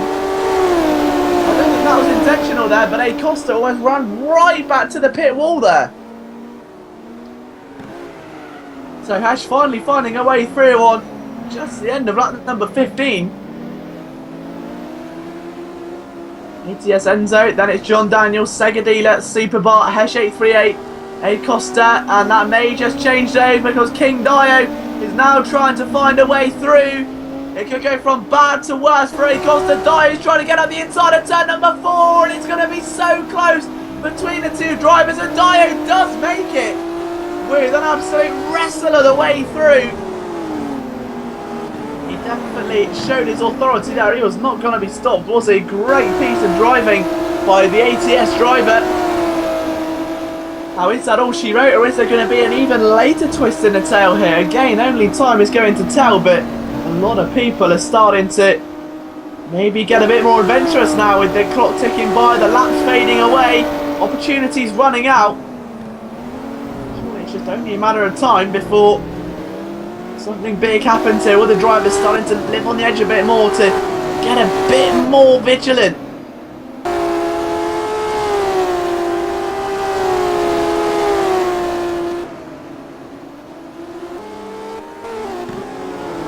Always sense of tension now as the base starts to bring us one of these legendary finishes, which it's so renowned for doing, where many, many racing legends have been crowned, not just in terms of cars, but in terms of drivers as well. Some of the finest drivers in the world taking wins here in numerous disciplines, from the old American Le Mans series to IndyCar to continental rounds as well. It's just been a fantastic circuit over the years. It's treated us so well. And now then, you can have your chance to drive at the circuit in real life with the Simraceway Performance Driving Centre. All you've got to do is check out our Facebook page or go on the Simraceway Performance Driving Centre website for more information. Amps in P10, 9th is Diamondback, 8th is A Costa, 7th is Dio, 6th is Hesh, 5th Superbar. Currently he's put on a great show, but take no credit away from our race leader Doodle127, who's led from pole. It's almost been half an hour of action now for him as he approaches the final lap with a big bounce in his stride at the moment. He is just overflowing with confidence around this Laguna Seca circuit.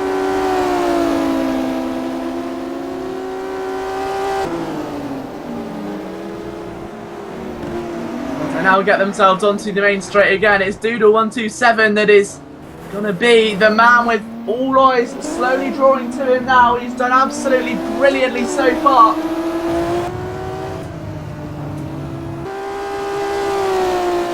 Is it going to be enough to come the end of this race? Doodle127, as we say, you had a great run in terms of the championship. Came into this round placed very well indeed inside the top 5. Only 10 points behind Mr. Jolly. It's going to put a lot of pressure on the Scotsman to get a good result. Doodle, who took a win back at our first round, and then didn't exactly perform too well in rounds 2 and 3, but now, for instance, has just come alive here at Laguna Seca. This track and car combo really getting the best of a few drivers here, but still a very low attrition rate. We've only had one real retirement. That was Andre Passer on lap number 10. Bolinas on, lap number 12 as well. So 2 retirements out of 15 drivers is by no means a terrible result. It's been very, very consistent by all parties here today. Drivers giving it 110%. There's been so much practice and excitement surrounding this car. You can understand why as well. Ultimate lap is well underway. Superbar is just on a great run at the moment, trying to catch Segadillo. He's only 3 seconds away. And they're coming towards the last lap, but the battle for second place may still have a bit of a bitter twist as well, because John Daniels has been pumping in the lap times very silently. He's kind of been the unsung hero today. He made that great move on Segadillo in the very early stages, and since that hasn't really been so much as in the spotlight as he was last weekend. But it's ATS Enzo with a 139.2, and 2/10 faster was John Daniels now, with a good slipstream to help him. Don't be surprised if we see John Daniels make a late sudden surge, and with Enzo going that wide at the first corner as well, it may just start to bode well for the young American to get 2 big results in as many weeks. And that will give him such great confidence as they move into the next round off the Simraceway era, isn't it? We've had a great first quarter, and now we'll take a month off in April, and we'll be back in May with some even greater championships, with some big improvements coming your way as well.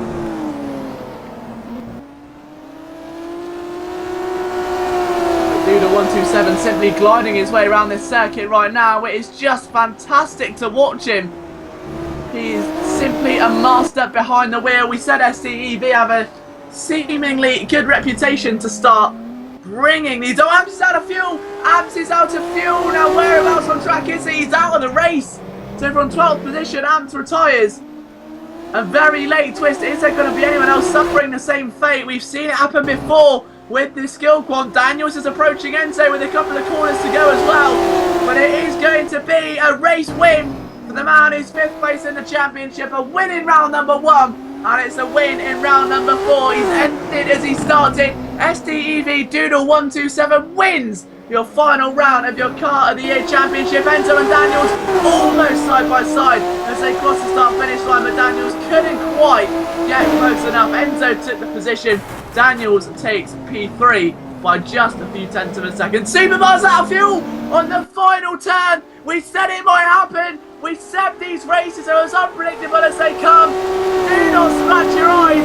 Superbar, who was 4th, is out of fuel and now falling down the order to 8th place. He finishes a lowly 8th. Unbelievable. So your final order then: Doodle, Enzo, Daniels, Hesh. King Dyer gets 5th place, A Costa in 6th, Segadillo 7th, 8th place Superbar, 9th Diamondback, 10th place Popo, 11th Sierra, 12th will be Clark. Out of the race, Amps, Bolinas and Ondrej Parser. But what a move that really was. Absolutely breathtaking race from start to finish. And the Jaguar D-Type has simply been reborn here at Laguna Seca. Be sure to go get yourself some food and drink and settle down, because the next 45 minutes of racing are going to be arguably the best Simraceway has ever seen. Share the link out on Twitter, share the link out on Facebook. We'll be back at Laguna Seca very shortly.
So here we go then, welcome back to Laguna Seca for the final round of your Car of the Year Championship for the 2014 voting. Of course, as we said, this car was the one that comes second, but the drivers are competing for the man that's going to finish first in just a few moments' time. The question is, who's it going to be? As we await the lights now to just signal, we've got 4 seconds to go until they start to illuminate. B1386, as we say, is at the top of the standings with a 20-point lead. However, he starts down in 9th and he's got a reasonably good start, but Jolly has had a terrible one. And bearing in mind, Mr. Jolly was only 10 points ahead of Doodle, who won the B race a few moments ago. So Doodle needs a big result, and he's just not delivering currently as the field swarmed down into turn 1. We've got a car spun wide.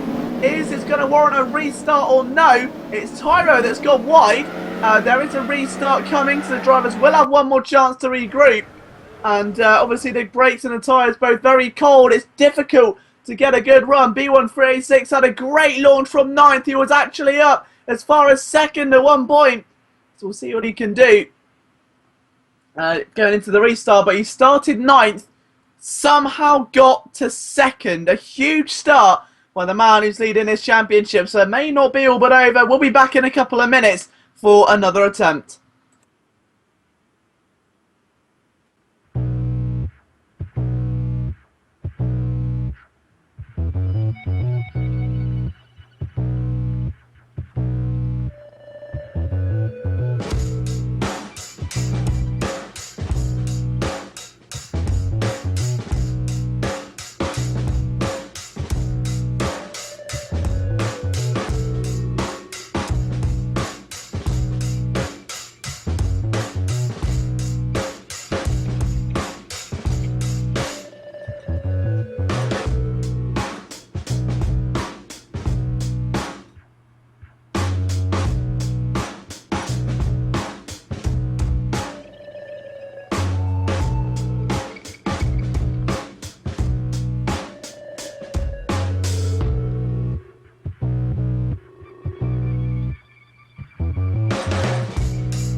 So we welcome you live back to Laguna Seca for the final round of your Car of the Year Championships for, as we say, the 2014 voting. What a run we've had so far. What a fantastic event it's been. The man who's leading the championship by 20 points is currently in 9th place. Last restart, he got up to 2nd by just turn 1. Watch out, that number 4 car is coming, as are the lights. And the final round of the championship is officially underway. 30 laps of Laguna Seca are about to endure as the cars swarm down to turn 1 for the first time already. A bit of argy-bargy flowing. B13 up to 7th, the championship leader now. This time it's a much cleaner start. We've got a car going wide. That's Jolly, who's up to 3rd. He's on the sand. And when he rejoins, that's another restart in the waiting, that is. Another 2 cars off, that's Pro Driver and Lazarus, both involved, but the race going on, so maybe no call for a restart, but everyone else carrying on. So the race looking like it's going to continue as it is. Van Panther leads, Tyro 2nd, My Raceway in 3rd, Luke's going 4th, and Ricos P5, B13 up to 6th place. The man cannot be stopped. It's like he's purposely given himself a handicap to make his championship charge seem all the more enjoyable. Absolutely fantastic start here by the championship leader as they go down into turn number 5. Side-by-side action in front of him with Enricos and Tyro being the 2 prerogatives. Enricos is making his way up towards the corkscrew. It's Tyro though who's been the man on the move. What can B13 do from this position? Tyro can't get to the inside. B13 is struggling at the moment down at the exit of the corkscrew. And now everybody just trying to settle down. It's very hard to do so in the early lap, but look how long that midfield train is. Everybody trying to jump on everybody. B1386 already they're being attacked this time. It's Mr. P8 that's having a look. And what's happened to B13? The answer is he is now 6th place. But he's got a long run of cars behind, all waiting to jump for the chance. And Doodle's one of them. And the man who won the last race has done storming through the field. And he's into 6th. last race, he was 5th in the championship, and now he's overtaken the leader. Mesmerising stuff here by the SDEV team. The flow goes a bit wide in the background, but what a start. A great first lap, and it feels so upsetting we've only got 29 more. I wish we had another 50. What a great sight this is as well. Look, 14 Jaguar D-types flying around Laguna Seca doing battle for part of a $1,000 prize pool. Don't forget, share this link out on Twitter, share this broadcast link out on Facebook. Let's make this the most watched Simraceway broadcast of all time. Whether you're a driver, a fan, a spectator, or even someone at the PDC, let's get this race as much exposure as we can to show the world what Simraceway is made of. That's a big slide there by Luke Sky 80, who's up to 3rd position at the moment. The battle for the 2nd place is already taking a sharp turn in another direction though. It's my raceway that's got hold of it currently, with Luke Sky just behind, trying to maybe put a move on him on the exit of the corkscrew. Hasn't come to fruition just yet, but the two drivers have been battling solidly in the opening stint here, as Van Panther's able to eke away some timing into the distance, which is ideal for him. When you take a look at Van Panther's run so far, he's had a very successful campaign since he's come in. He's only been in one race, that was at Silverstone last weekend, and he took 66 points. He took a podium at Silverstone, but now Luke Sky is looking to try and further his own podium charges here around the outside of My Raceway into turn 1. It is the favoured option. If he can cut underneath, he's been able to do so, but is he going to run out of room? And the answer to that one is a resounding yes. My Raceway being very cool and calm there.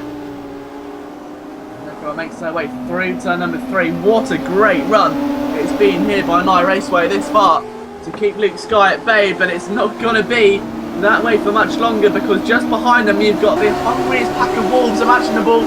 Enriquez is there, Doodle127 is there, Tyro's there, Mr. B1386 is there. Ahead of Jolly, B13, as we say, who's got a 20-point advantage in this championship over Grauffindel PL, and 22 over Nye Raceway. Now, Grauffindel, for the record, is absent in today's race, which will hand it over to the man he's tied with him, SDEV Nye Raceway. I believe he's also doing well at the moment. He's in P2, so it's going well for him in terms of his championship charge, but he's running away. It's not like he's charging. It is an escape plan. It's like he's trying to form a bank robbery. Look at that view coming out of the corkscrew. There must be at least 6 cars, all within a few seconds.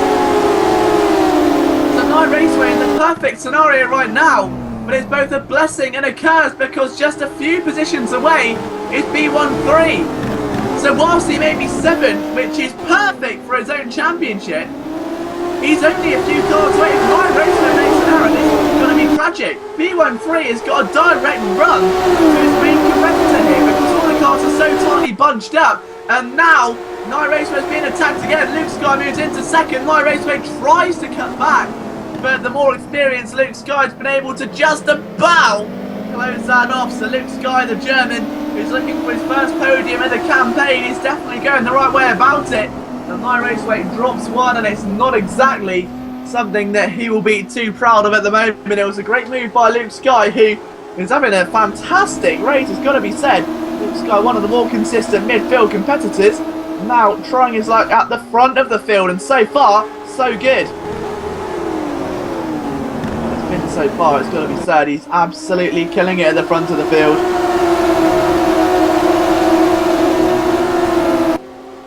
The real question is, can Night Raceway come back before it's too late though? Because if he doesn't, it's going to be hell to pay. I think you can feel it coming.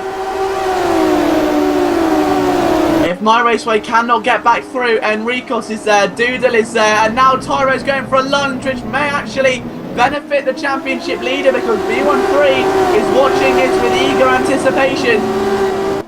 Everybody is desperately trying to get through, and don't forget, if you're trying to promote the link as well, be sure to tweet us at Simraceway with the broadcast link. Let us know what you think so far. My personal Twitter at LeonJenkins21. I'd love to know what you think of the action and all of the surprises we've seen. And it almost looks like these cars have been tied by a string, isn't it? They're all so close together.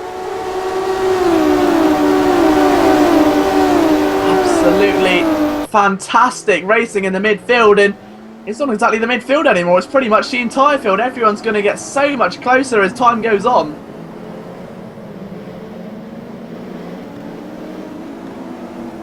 And now it's going to the stage now where Pro Driver and Lazarus are almost in their own little war at the back of the field as well. So Pro Driver's in P12 at the moment. Now, Pro Drivers Championship has not gone too badly.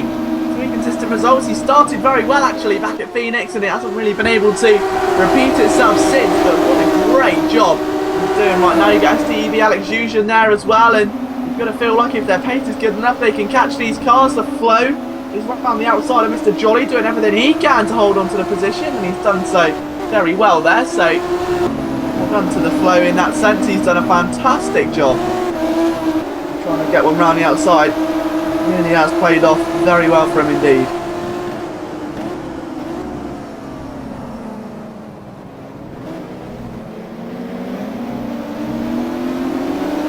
So dive down through the corkscrew again. Look how close this fight is now as Enrico's trying to go round the outside of Doodle. Not what this man needs, but Doodle 127 has already won a race. He drove 19 laps earlier on to perfection to win from pole position. Now back here to maybe get a crown if he gets to imagine if he gets 2 wins today. Enriquez gets none. Carnage in the final corner, and B1386 is now inside the top 5. Bad news for Night Raceway. Things aren't looking very good for Night Raceway now. That's exactly his worst nightmare, because through the order, through the fire and the flames, B13 made 4 positions since the start of this race. He's showing no sign of giving up anytime soon, is he? What a great job this man is doing right now.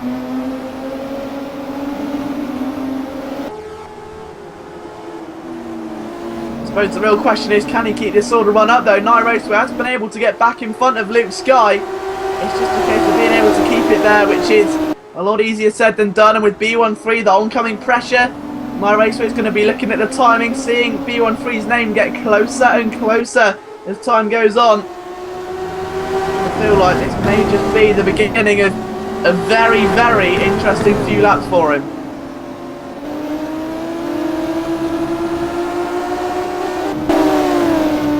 And up in towards the corkscrew again. That purple number 4 is looking very, very susceptible to pressure. Toro with a big lockup. Jolly in the flower there as well. Enricos, PA, Lazarus, Nganj and Alex Jusian. All drivers still very much in the mix here. I mean, between first place and third, only 45 seconds. And 13th, I should say, not third. So between first place and 13th, 45 seconds or so, which isn't really a lot, bearing in mind that Van Panda's got a huge advantage as it is. With about 10 seconds over Luke Sky and company anyway, at minimum. But look at this squabble of cars. It's unrelenting. Luke Sky is now back in second place. Doodle 127 is now going to give it all he's got here. Their teammates, bear in mind, they've got to think of each other's retrospective championships. They can't really afford to be banging and clattering around now, which is the last place they want to be.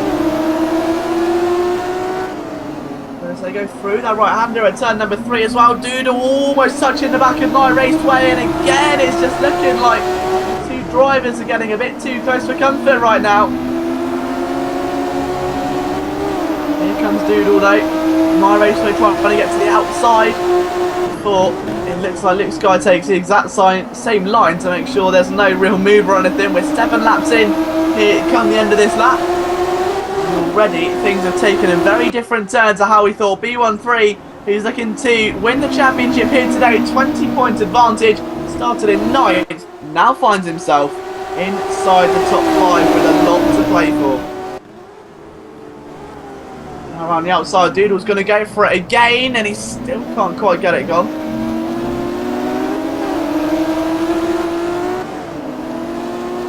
Doodle trying to sneak up the inside, and almost took a bit of a wobble there, and somehow kept it on circuit. These 2 drivers giving it everything they've got today. B1386 now trying to get round the outside as well, and a late move into the final hairpin. It's very risky if he can pull that off, but the man who's leading this championship by 20 points is closing in on his prize right now, and he's just whipping into his prey by the looks of things. Doodle's ahead of him both race winners in their own right. And now B13 has got to try and settle down. He cannot be too overzealous here. If he goes for a move and it doesn't pay off, there could be a world of consequence just waiting round the corner.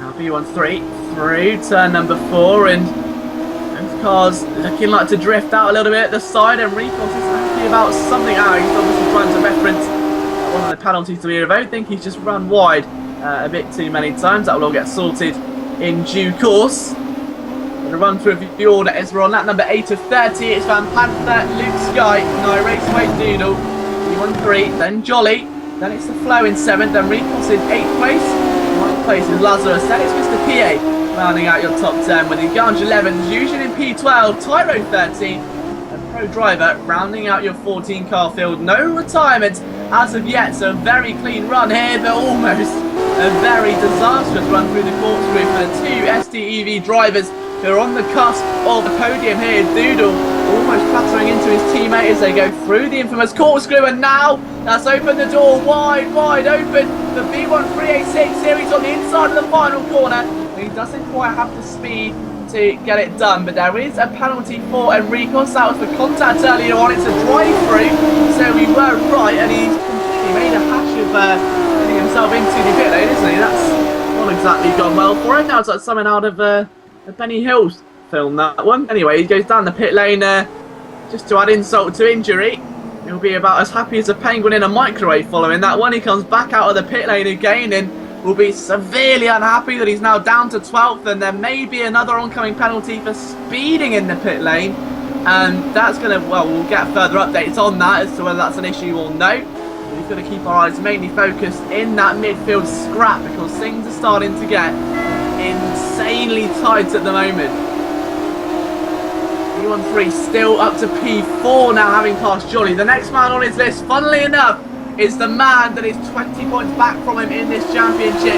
And now B1386 has got to run. This is it then. This is the battle for the championship, but he couldn't quite get it done. Raceway sealing that door, and he knows all he's got to do is keep the lid on the tin and keep shaking it and hoping that it just doesn't explode, I suppose, and that something else comes out that's not B13, because into the corkscrew it's very close.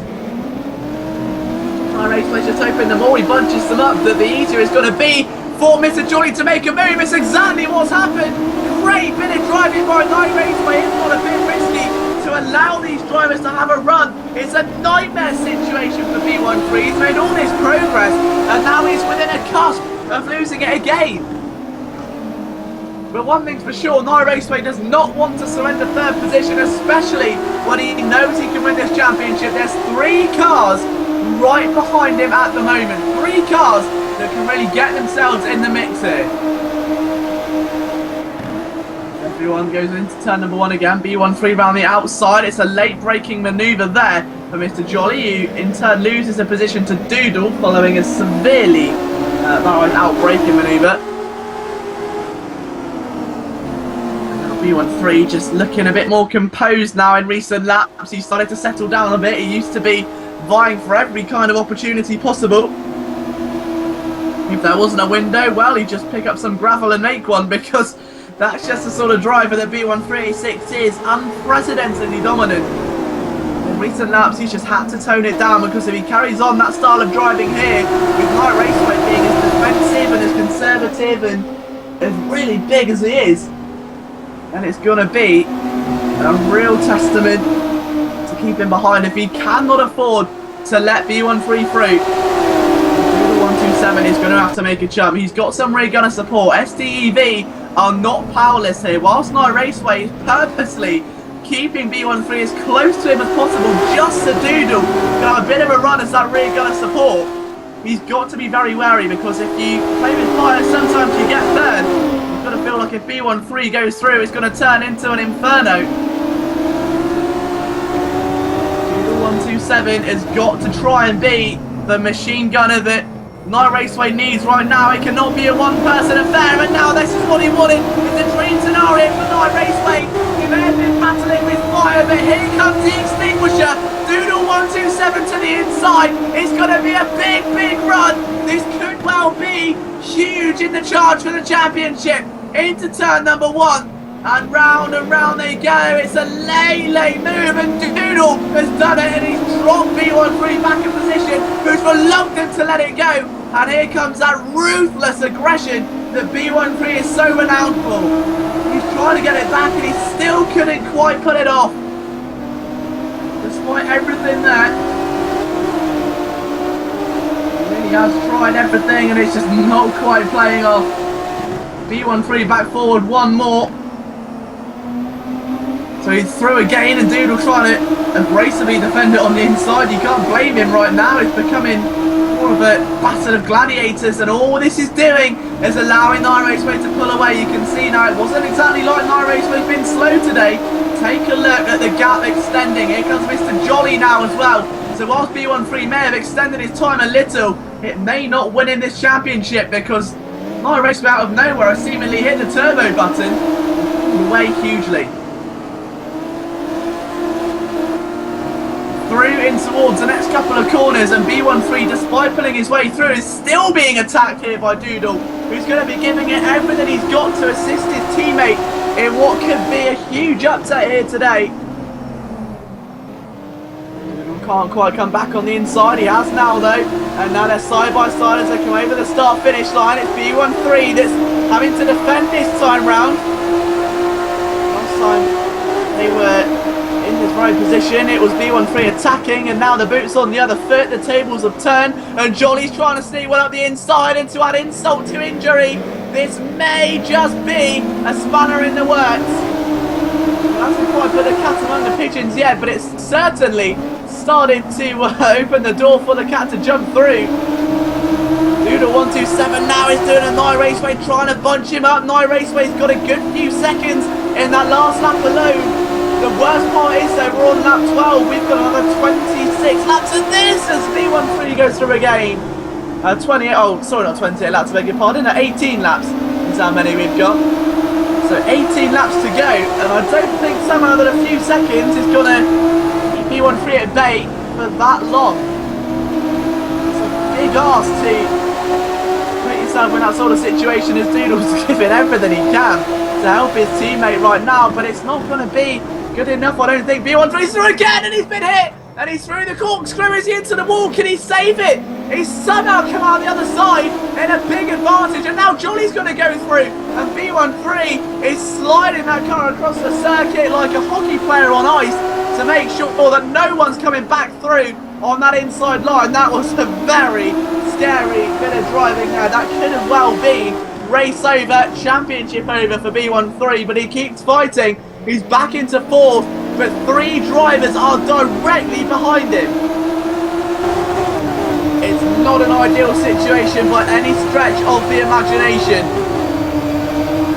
But B1386 right now is having to deliver something extraordinary.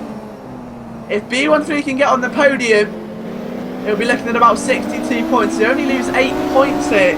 He'll lose about 12 points, I think, if he finishes P4. So correct me if I'm wrong, I think he'll lose between 8 and 12 points.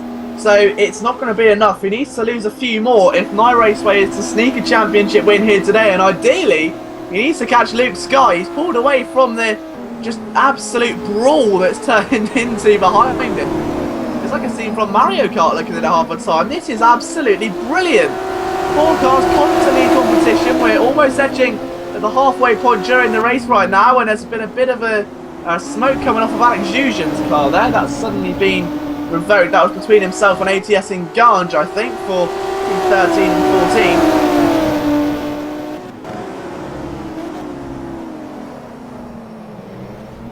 14. And now they make their way through that left-hander, climbing the hill. It's Pro Driver that's going to be probably more focused to catch Enriquez than fall back into the clutches of Jujan. But talking of falling into clutches, it's not going too well now for the likes of Doodle 127, who's now stuck behind Mr. Jolly. The B13 has been released, and once you let the cheater out of the cage, there's only so much you can do to catch it, because it's going to quite frankly outrun most people here. And if someone's hiding a secret talent, B1386 is going to be flying. It's a 138.5 last time by. In comparison, Raceway was a 139.2. So Night Raceway has got to be catching Luke Sky as soon as he possibly can. It's not a case now if you've got all race long. It's a case of if you do not catch him soon, you're going to be on a defensive drive for the rest of the evening, and that can be absolutely race-breaking. Last thing in these gentlemen's minds right now, I can assure you.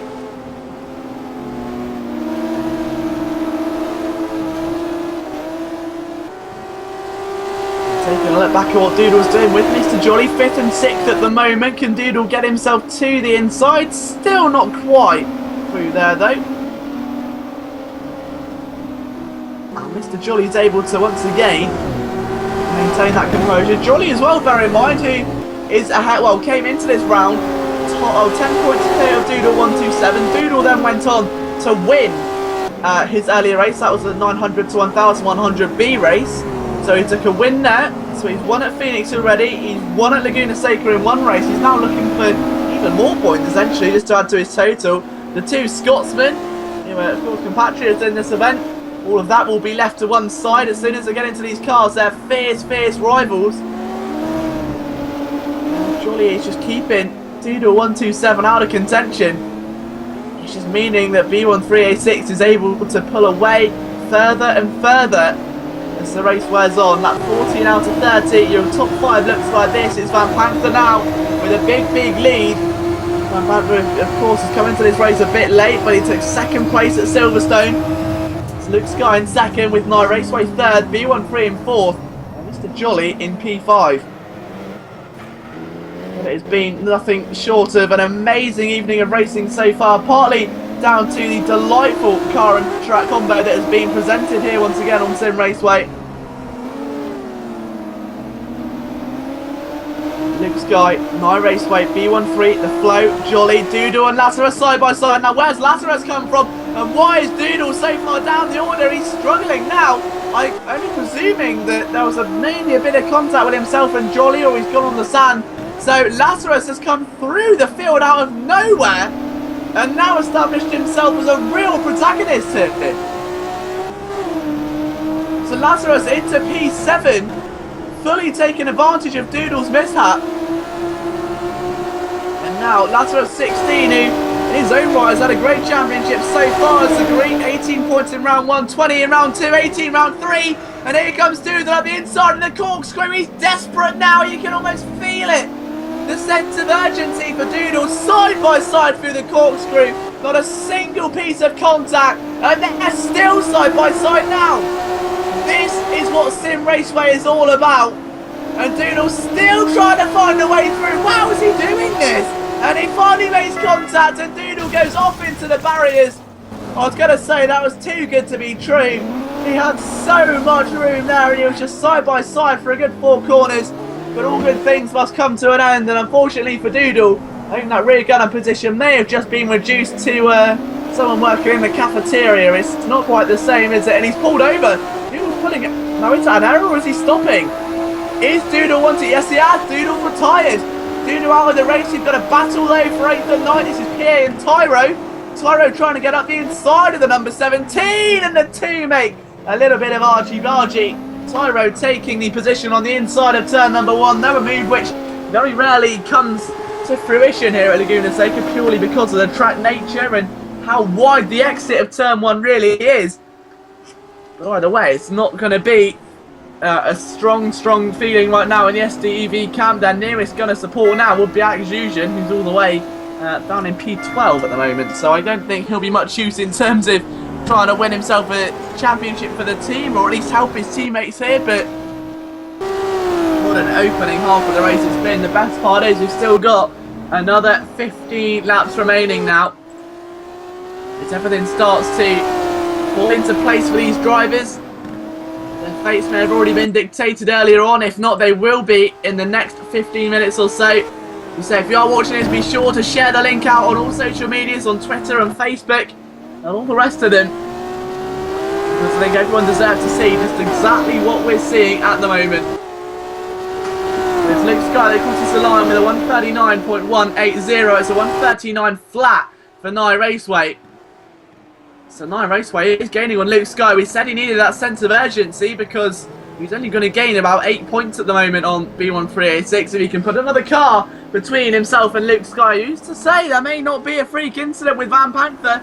We've already seen fuel incidents affect 2 drivers here in the B race earlier on. 2 retirements on the very final corner of the final lap. So fuel has been a persisting issue with these Jaguar D-types. I'm wondering if this issue's going to repeat itself. Van Panther, not really the type to make many errors. He's a man of sheer consistency at the front of the field. It's been a dominant drive by himself so far. He's been flying around Laguna Seca, and I'm pretty sure giving a new level of tarmac. Whether he's flying around in an easy jet or taking a Jaguar D-type is anyone's guess, because I'm pretty sure he's turned into an alien and he's just flying a spaceship around there. The man is on another level in terms of pace right now as he goes into that final corner. He really is flying down into that hairpin.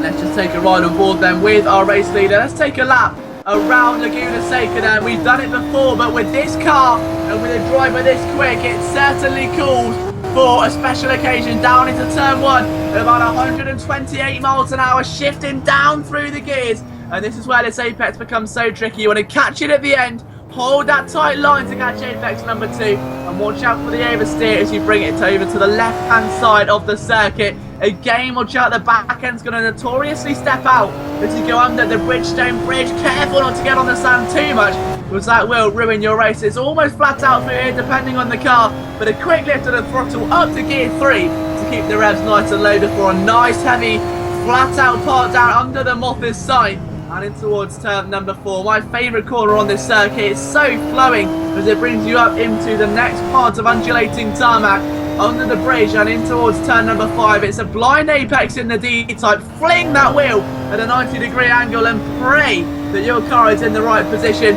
Watch out for the sand on the right. Don't hit the anti-cut. And now the most infamous corner in all of Laguna Seca. Down to about 50 miles an hour. Swing that wheel in as far to the left as you can. The steering lock almost vibrating in your hands as it tries to come away from you.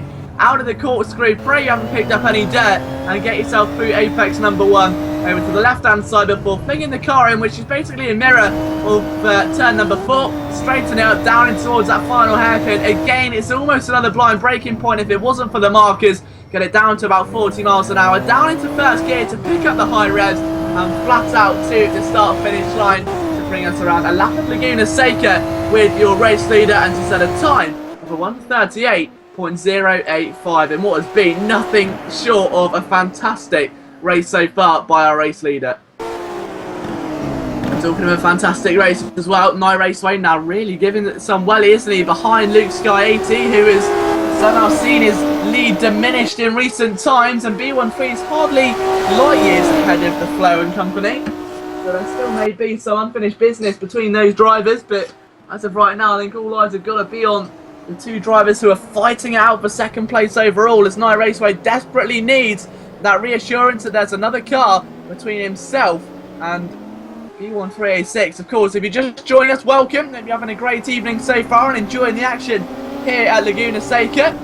The man in 4th place, B13, comes into the final round of this championship, which has a $1,000 prize pool with a 20-point lead. He started in 9th place, he's now 4th. The man we're watching now in 3rd, he's trying to overtake Luke Sky. He's 20 points behind, but still looking to try and get that reassurance. If he can get to 2nd, it may not all be over. Nothing's over until the checkered flag falls here in Simraceway, and it's a phrase that we've said many, many a times, and for good reason, especially in our championship finales. You just never know what's going to happen through there.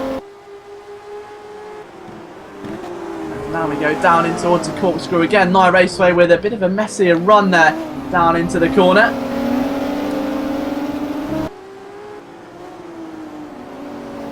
And now making their way into the final moments again. You can see the helicopter there providing some fantastic views. It's well be Dimitri's helicopter as he's bringing us the most exquisite broadcast, I'd say, in all of sim racing at the moment.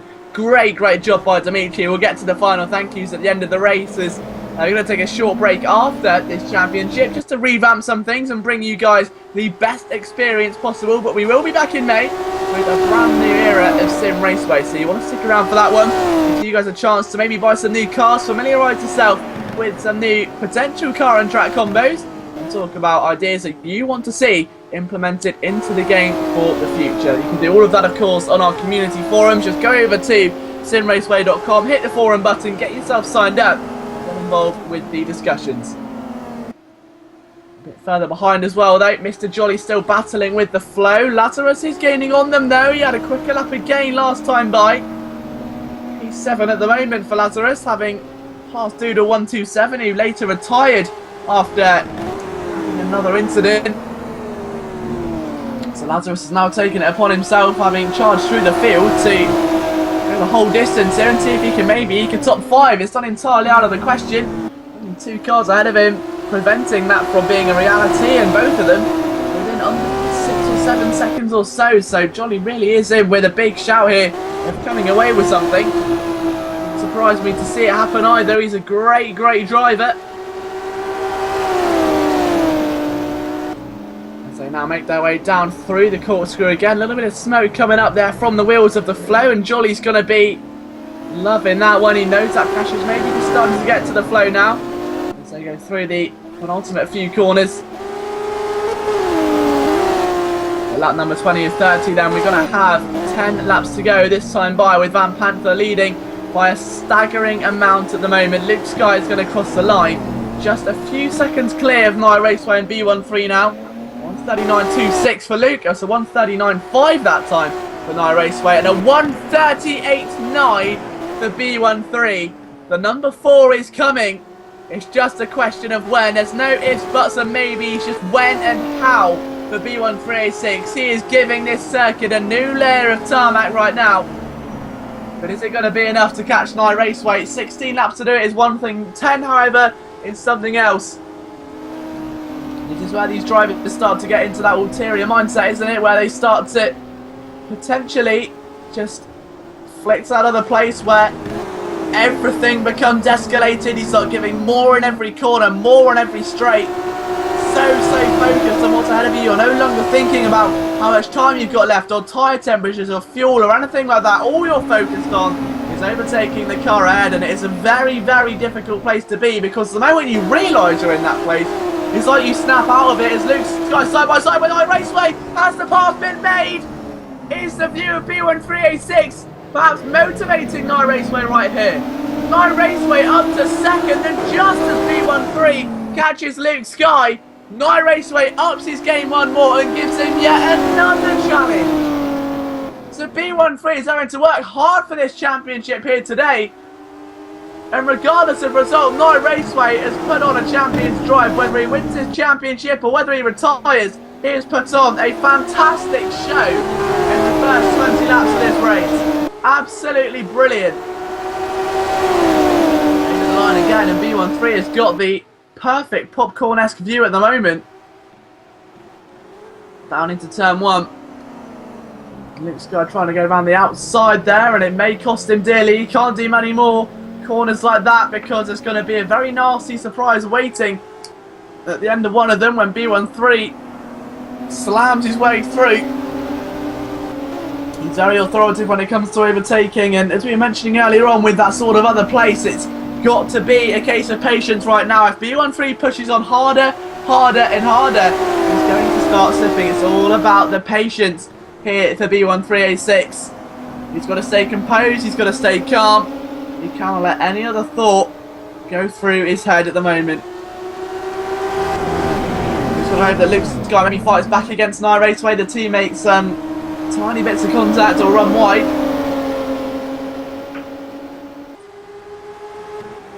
As they go down into the corkscrew for the 22nd time.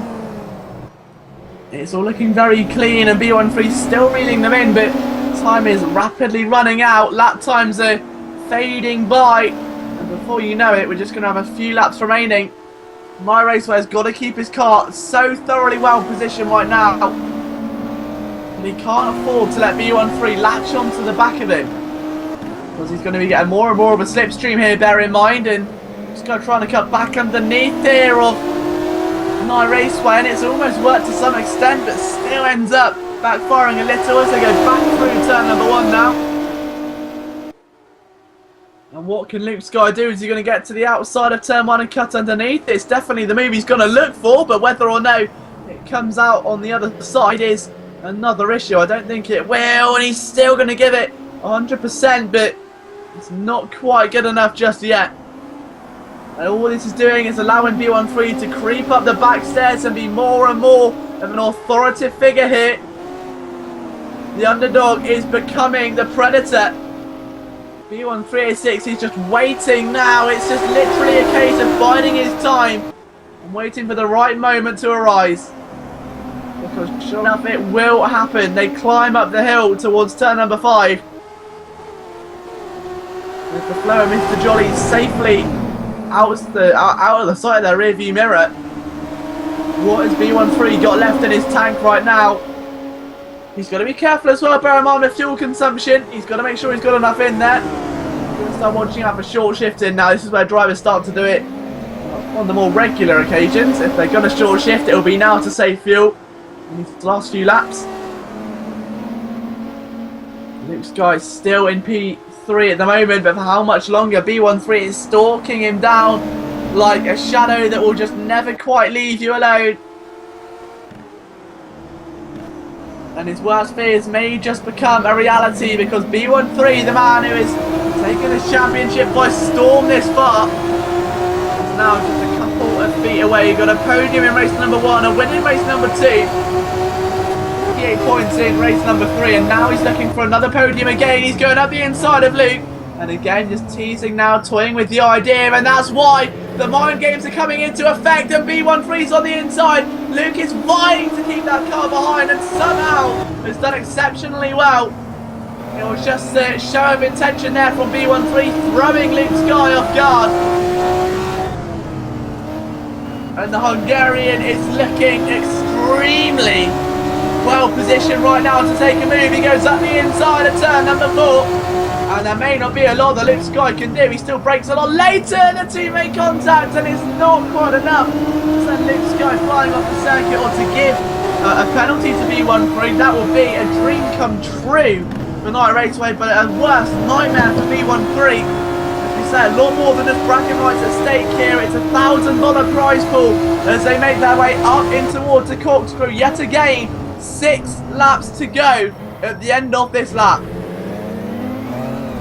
What can be done? B13 is trying to do as much as he possibly can right now, but it does look like to me that he is struggling. He isn't as strong as he once was.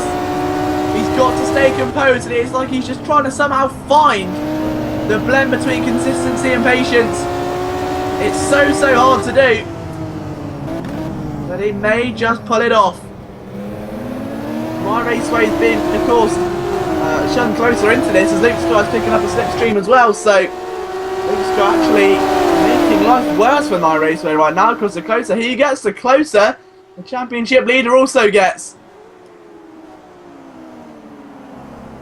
As they go in towards the first apex again, lap number 25 of 30. We're going to have a quick run through the rest of the field and make sure there's no other on-track action we're missing. It's all very settled at the moment as Van Panther leads. Night Raceway is second, as we know, with Luke still third, B13 4th for the time being, the Flow in 5th.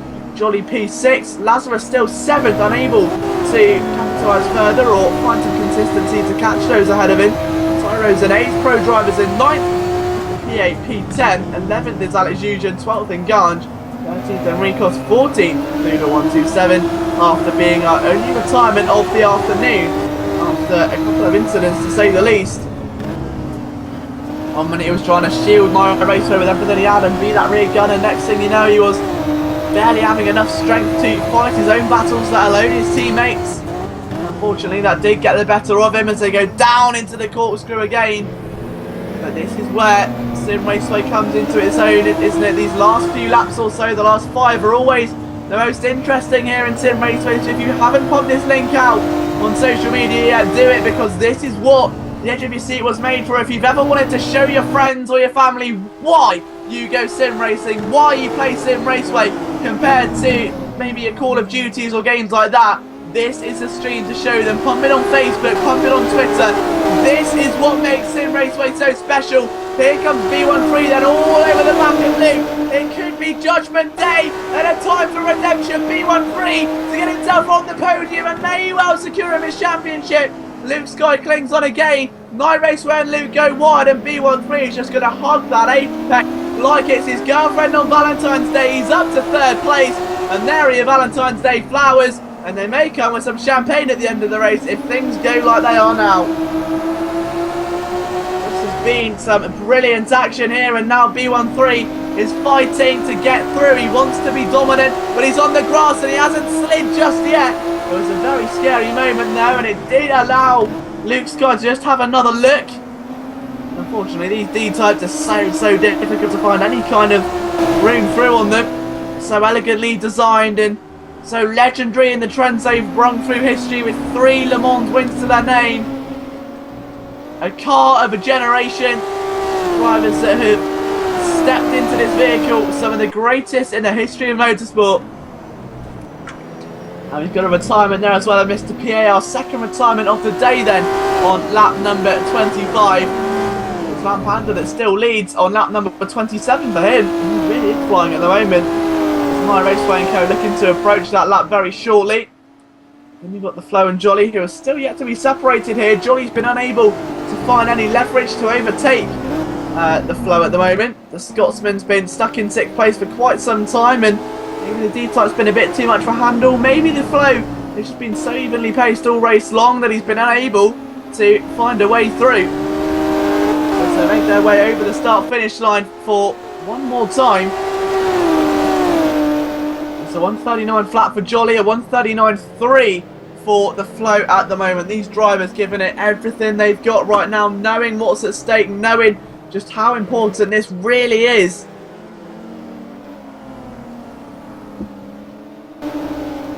And the Flo still staying P5 ahead of Jolly for how much longer we don't know. It's all about the clutch now with 4 laps to go. It'll be 3 very shortly as Van Panther to come towards the end of another lap here in what has been one of the more dominant drives of his career without a shadow of a doubt. He has been the master of Monterey here today.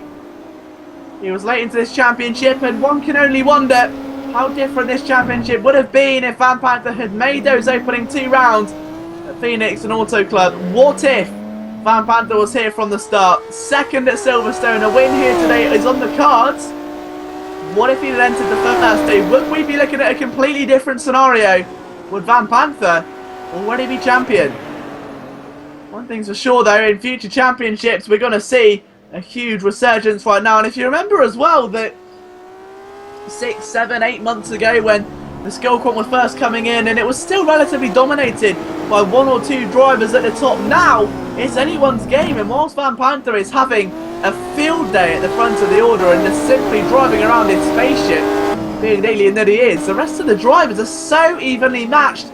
All we've got to do is look at qualifying times with drivers from 1st and 10th being separated by barely anything at all. The Skillquant system has revamped Simraceway and in turn given us some of the greatest racing I've ever witnessed, both real and virtual, in my 3 to 4 years of commentary that I've ever done. It's just remarkable how much of an impact Skillquant has had here, ensuring that, of course, if you're new to Simraceway, that you'll never be in a race where you either get dominated by a minute a lap or do the dominating by a minute a lap. It really has made Simraceway such a more intriguing and competitive product, because drivers are always vying to get one over on their opponents. You never know who's going to come out with a win here. And you never know also what Jolly's got up his sleeve next. The unpredictable Scotsman has spun it almost. We said we don't know what he's got up his sleeve. I'm pretty sure he's just pulled the Joker from the deck there, because he's almost lost the car into the wall. And that could have been something very, very messy. It's only going to further guide the Flo into retaining that top 5 spot. But my goodness me, what an event we've seen so far. Nothing short of fantastic from start to finish. These drivers are having a wonderful time out there right now. You can just tell this car and track combo was almost meant to be. Simraceway and B1386 are the 2 drivers to keep an eye on. Luke Sky 80's there, P4 as well. He's dropped back a bit since B13 has passed him. They go over the start-finish line to start their penultimate lap of the race then. This is where drivers turn into heroes, heroes turn into legends, and sometimes even villainated. Simraceway goes very wide at turn number 1. He wants that 2nd place. B13 he's hungry for more. He may well have secured the championship here today if he stays where he is, but he just wants that extra bit of bragging rights to know that he beat him in the race and he beat him in the championship, and it's that which separates a racing driver from any sort of athlete on the planet. You're not ever going to settle for second best. You always want to better yourself. You want to be at the top of everything, whether it's practice, qualifying, warm-up, a race, regardless of car or track or opponent. You always want to be the best. You can have a 100-point lead and be a minute behind, but you would still try and reduce it as much as you can. And this is what makes these drivers so special. But one very special driver is rounding the final corner, because the winner of our final round of your Car of the Year Championship is the ever-dominant Van Panther. Second place at Silverstone, a win at Laguna Seca. Van Panther is the master of Monterey. Second place is Night Raceway at the moment, but it may come down to a final conversion between the two drivers. B13 is getting ever closer right now. You've got to feel like he might just go for that late lunge or try and get a cut back. You can see how late he's left it. Can he cut underneath here? He's got very close. The run's going to begin. We may get a side-by-side. I don't think he's going to get the draft. So Night Raceway finishes second, but your champion for the Car of the Year Championship 2014 is not declared yet, because we've got one more lap to go. Sorry, I've overshot it, haven't I? We've got one more lap remaining. And I think I've, I misread the counter there, so apologies there. We got one more lap to go. And now B13 is going to look to put it on them. It's getting confused, thinking Van Panther's one ahead, and now B13 may just be ahead, because Night Raceway is going to come back underneath. And I think I just got so excited as to what was going on. It's easy to forget. But Night Raceway has lost the position, and it's going to be an all-out war between the two. And it's a scruffy finish off the track. And Night Raceway may have just gifted B13 a 6. Second place with a candle on top. It was a scruffy move. He did everything he could to hold on to track position to try and defend it, but it wasn't enough in the end. So now Van Panther comes out the final corner, and now we can officially crown your race winner for the final round, your Car of the Year Championship 2014. He came second at Silverstone, but it's a win today for Van Panther in sheerly beautiful fashion. A dominant display by a dominant driver. As B13 is to angle, where is Night Raceway? Oh, he's down to 6th. And it's gone from bad to worse, and heartbreak ensues around the SDEV camp. B13A6 is going to fly to second place. And here comes your champion through the final corner against all the odds. He started this race in 9th. He finishes it in 2nd. Your champion for the 2014 Car of the Championship contest is B13A6 in what has arguably been one of the most defining examples of a champion's drive that you will ever see. Luke Sky comes third, the Flow comes 4th, with Jolly finishing behind him in 5th place. It's Night Raceway that spins out, finishes a very disappointing 6th. He'll be fuming with that to end it on such a low. Lazarus finishes 7th, Tyro in 8th, Pro Driver in P9, Alex Zuzin in P10, Enricos 11th, Engange in P12, and Mr. P8 retiring in 13th position, with Doodle 127 being the only other retirement. So a massive congratulations to our race winner Van Panther and our brand new Car of the Year champion B13A6. What a great result here for the Hungarian. You take a look at just how well he's done. 3 podiums in 4 races, 2 wins in 4 races, and 4 top 5s in 4. That defines a champion, and that is a wrap for our Simraceway Car of the Year Championship. Thank you so much for tuning in at home. And it's easily been one of the more exciting broadcasts I think Simraceway has ever put on. The racing has been brilliant from start to finish. Dimitri has been a wizard behind the cameras, and you guys at home have made it what it is. Thank you so much for all of your interactions tonight, whether it was on YouTube or Twitter, or just simply on the Simraceway chat, or even if you're just participating. You guys make Simraceway what it is. You are Simraceway. So thank you so much to any driver that has entered this championship at any point throughout the course, whether you raced in race 1, just a qualifying session, thought about entering, attempted to qualify and gave up, or we're here for all 4 rounds. You guys have made this one of the best championships we've ever put on. And believe us, after our absence in April, when we come back in May, will be bigger, will be better than ever. I'm sure you guys will be up for the challenge. It's time to take your racing to the next level. A massive, massive thank you to Kosako, as always, for putting on such a big championship display. Whether it's just the car on the track combos, whether it's being the live race marshalling that he covers, or dealing with all of the championship queries and the points and all of the testaments after the race. Kosako is the heartbeat of Simraceway. There's never been, I think, a more passionate man about this game, and Kosako really is the heartbeat of Simraceway. If it wasn't for him, I wouldn't be where I am right now. If it wasn't for Kosako giving me a shot with Simraceway, picking up from, well, when I was like, I think 15 or 16 and first started out doing online commentary and, you know, thinking that I had something to give, then I would never have had a go at circuit commentary. I would have never done British GT, and I would never have found my home with my family at Simraceway. So thank you so much for allowing me to become the person I have, because if it wasn't for him, I would not be as privileged as I am right now. Thank you to Jonathan as well. I'm not sure if you're watching or no, but again, the CEO of Simraceway, who it really is like the mother of Simraceway, or father, we'll say, of Simraceway, who gave birth to the product and made all of this possible to do with. So again, thank you so much for giving me a shot and for giving everyone such a fantastic game to race in week in and week out, and to get into these weekly events and not only win cash prizes, but to form teams and build communities and friendships. And it's such a fantastic product, and you've really created something extraordinary.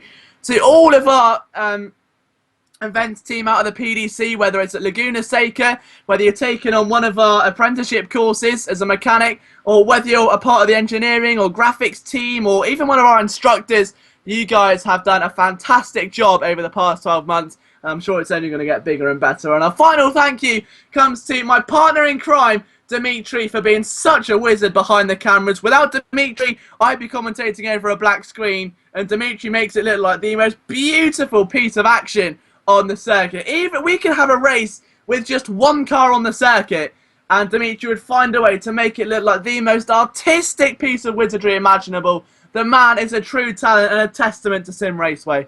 So all the emotional soppy stuff out of the way, it's been an honour to be here with you this championship. From myself, Liam Jenkins, we'll be back with you in May for the next edition of a Simraceway championship. Thanks for your participation. We hope to see you then.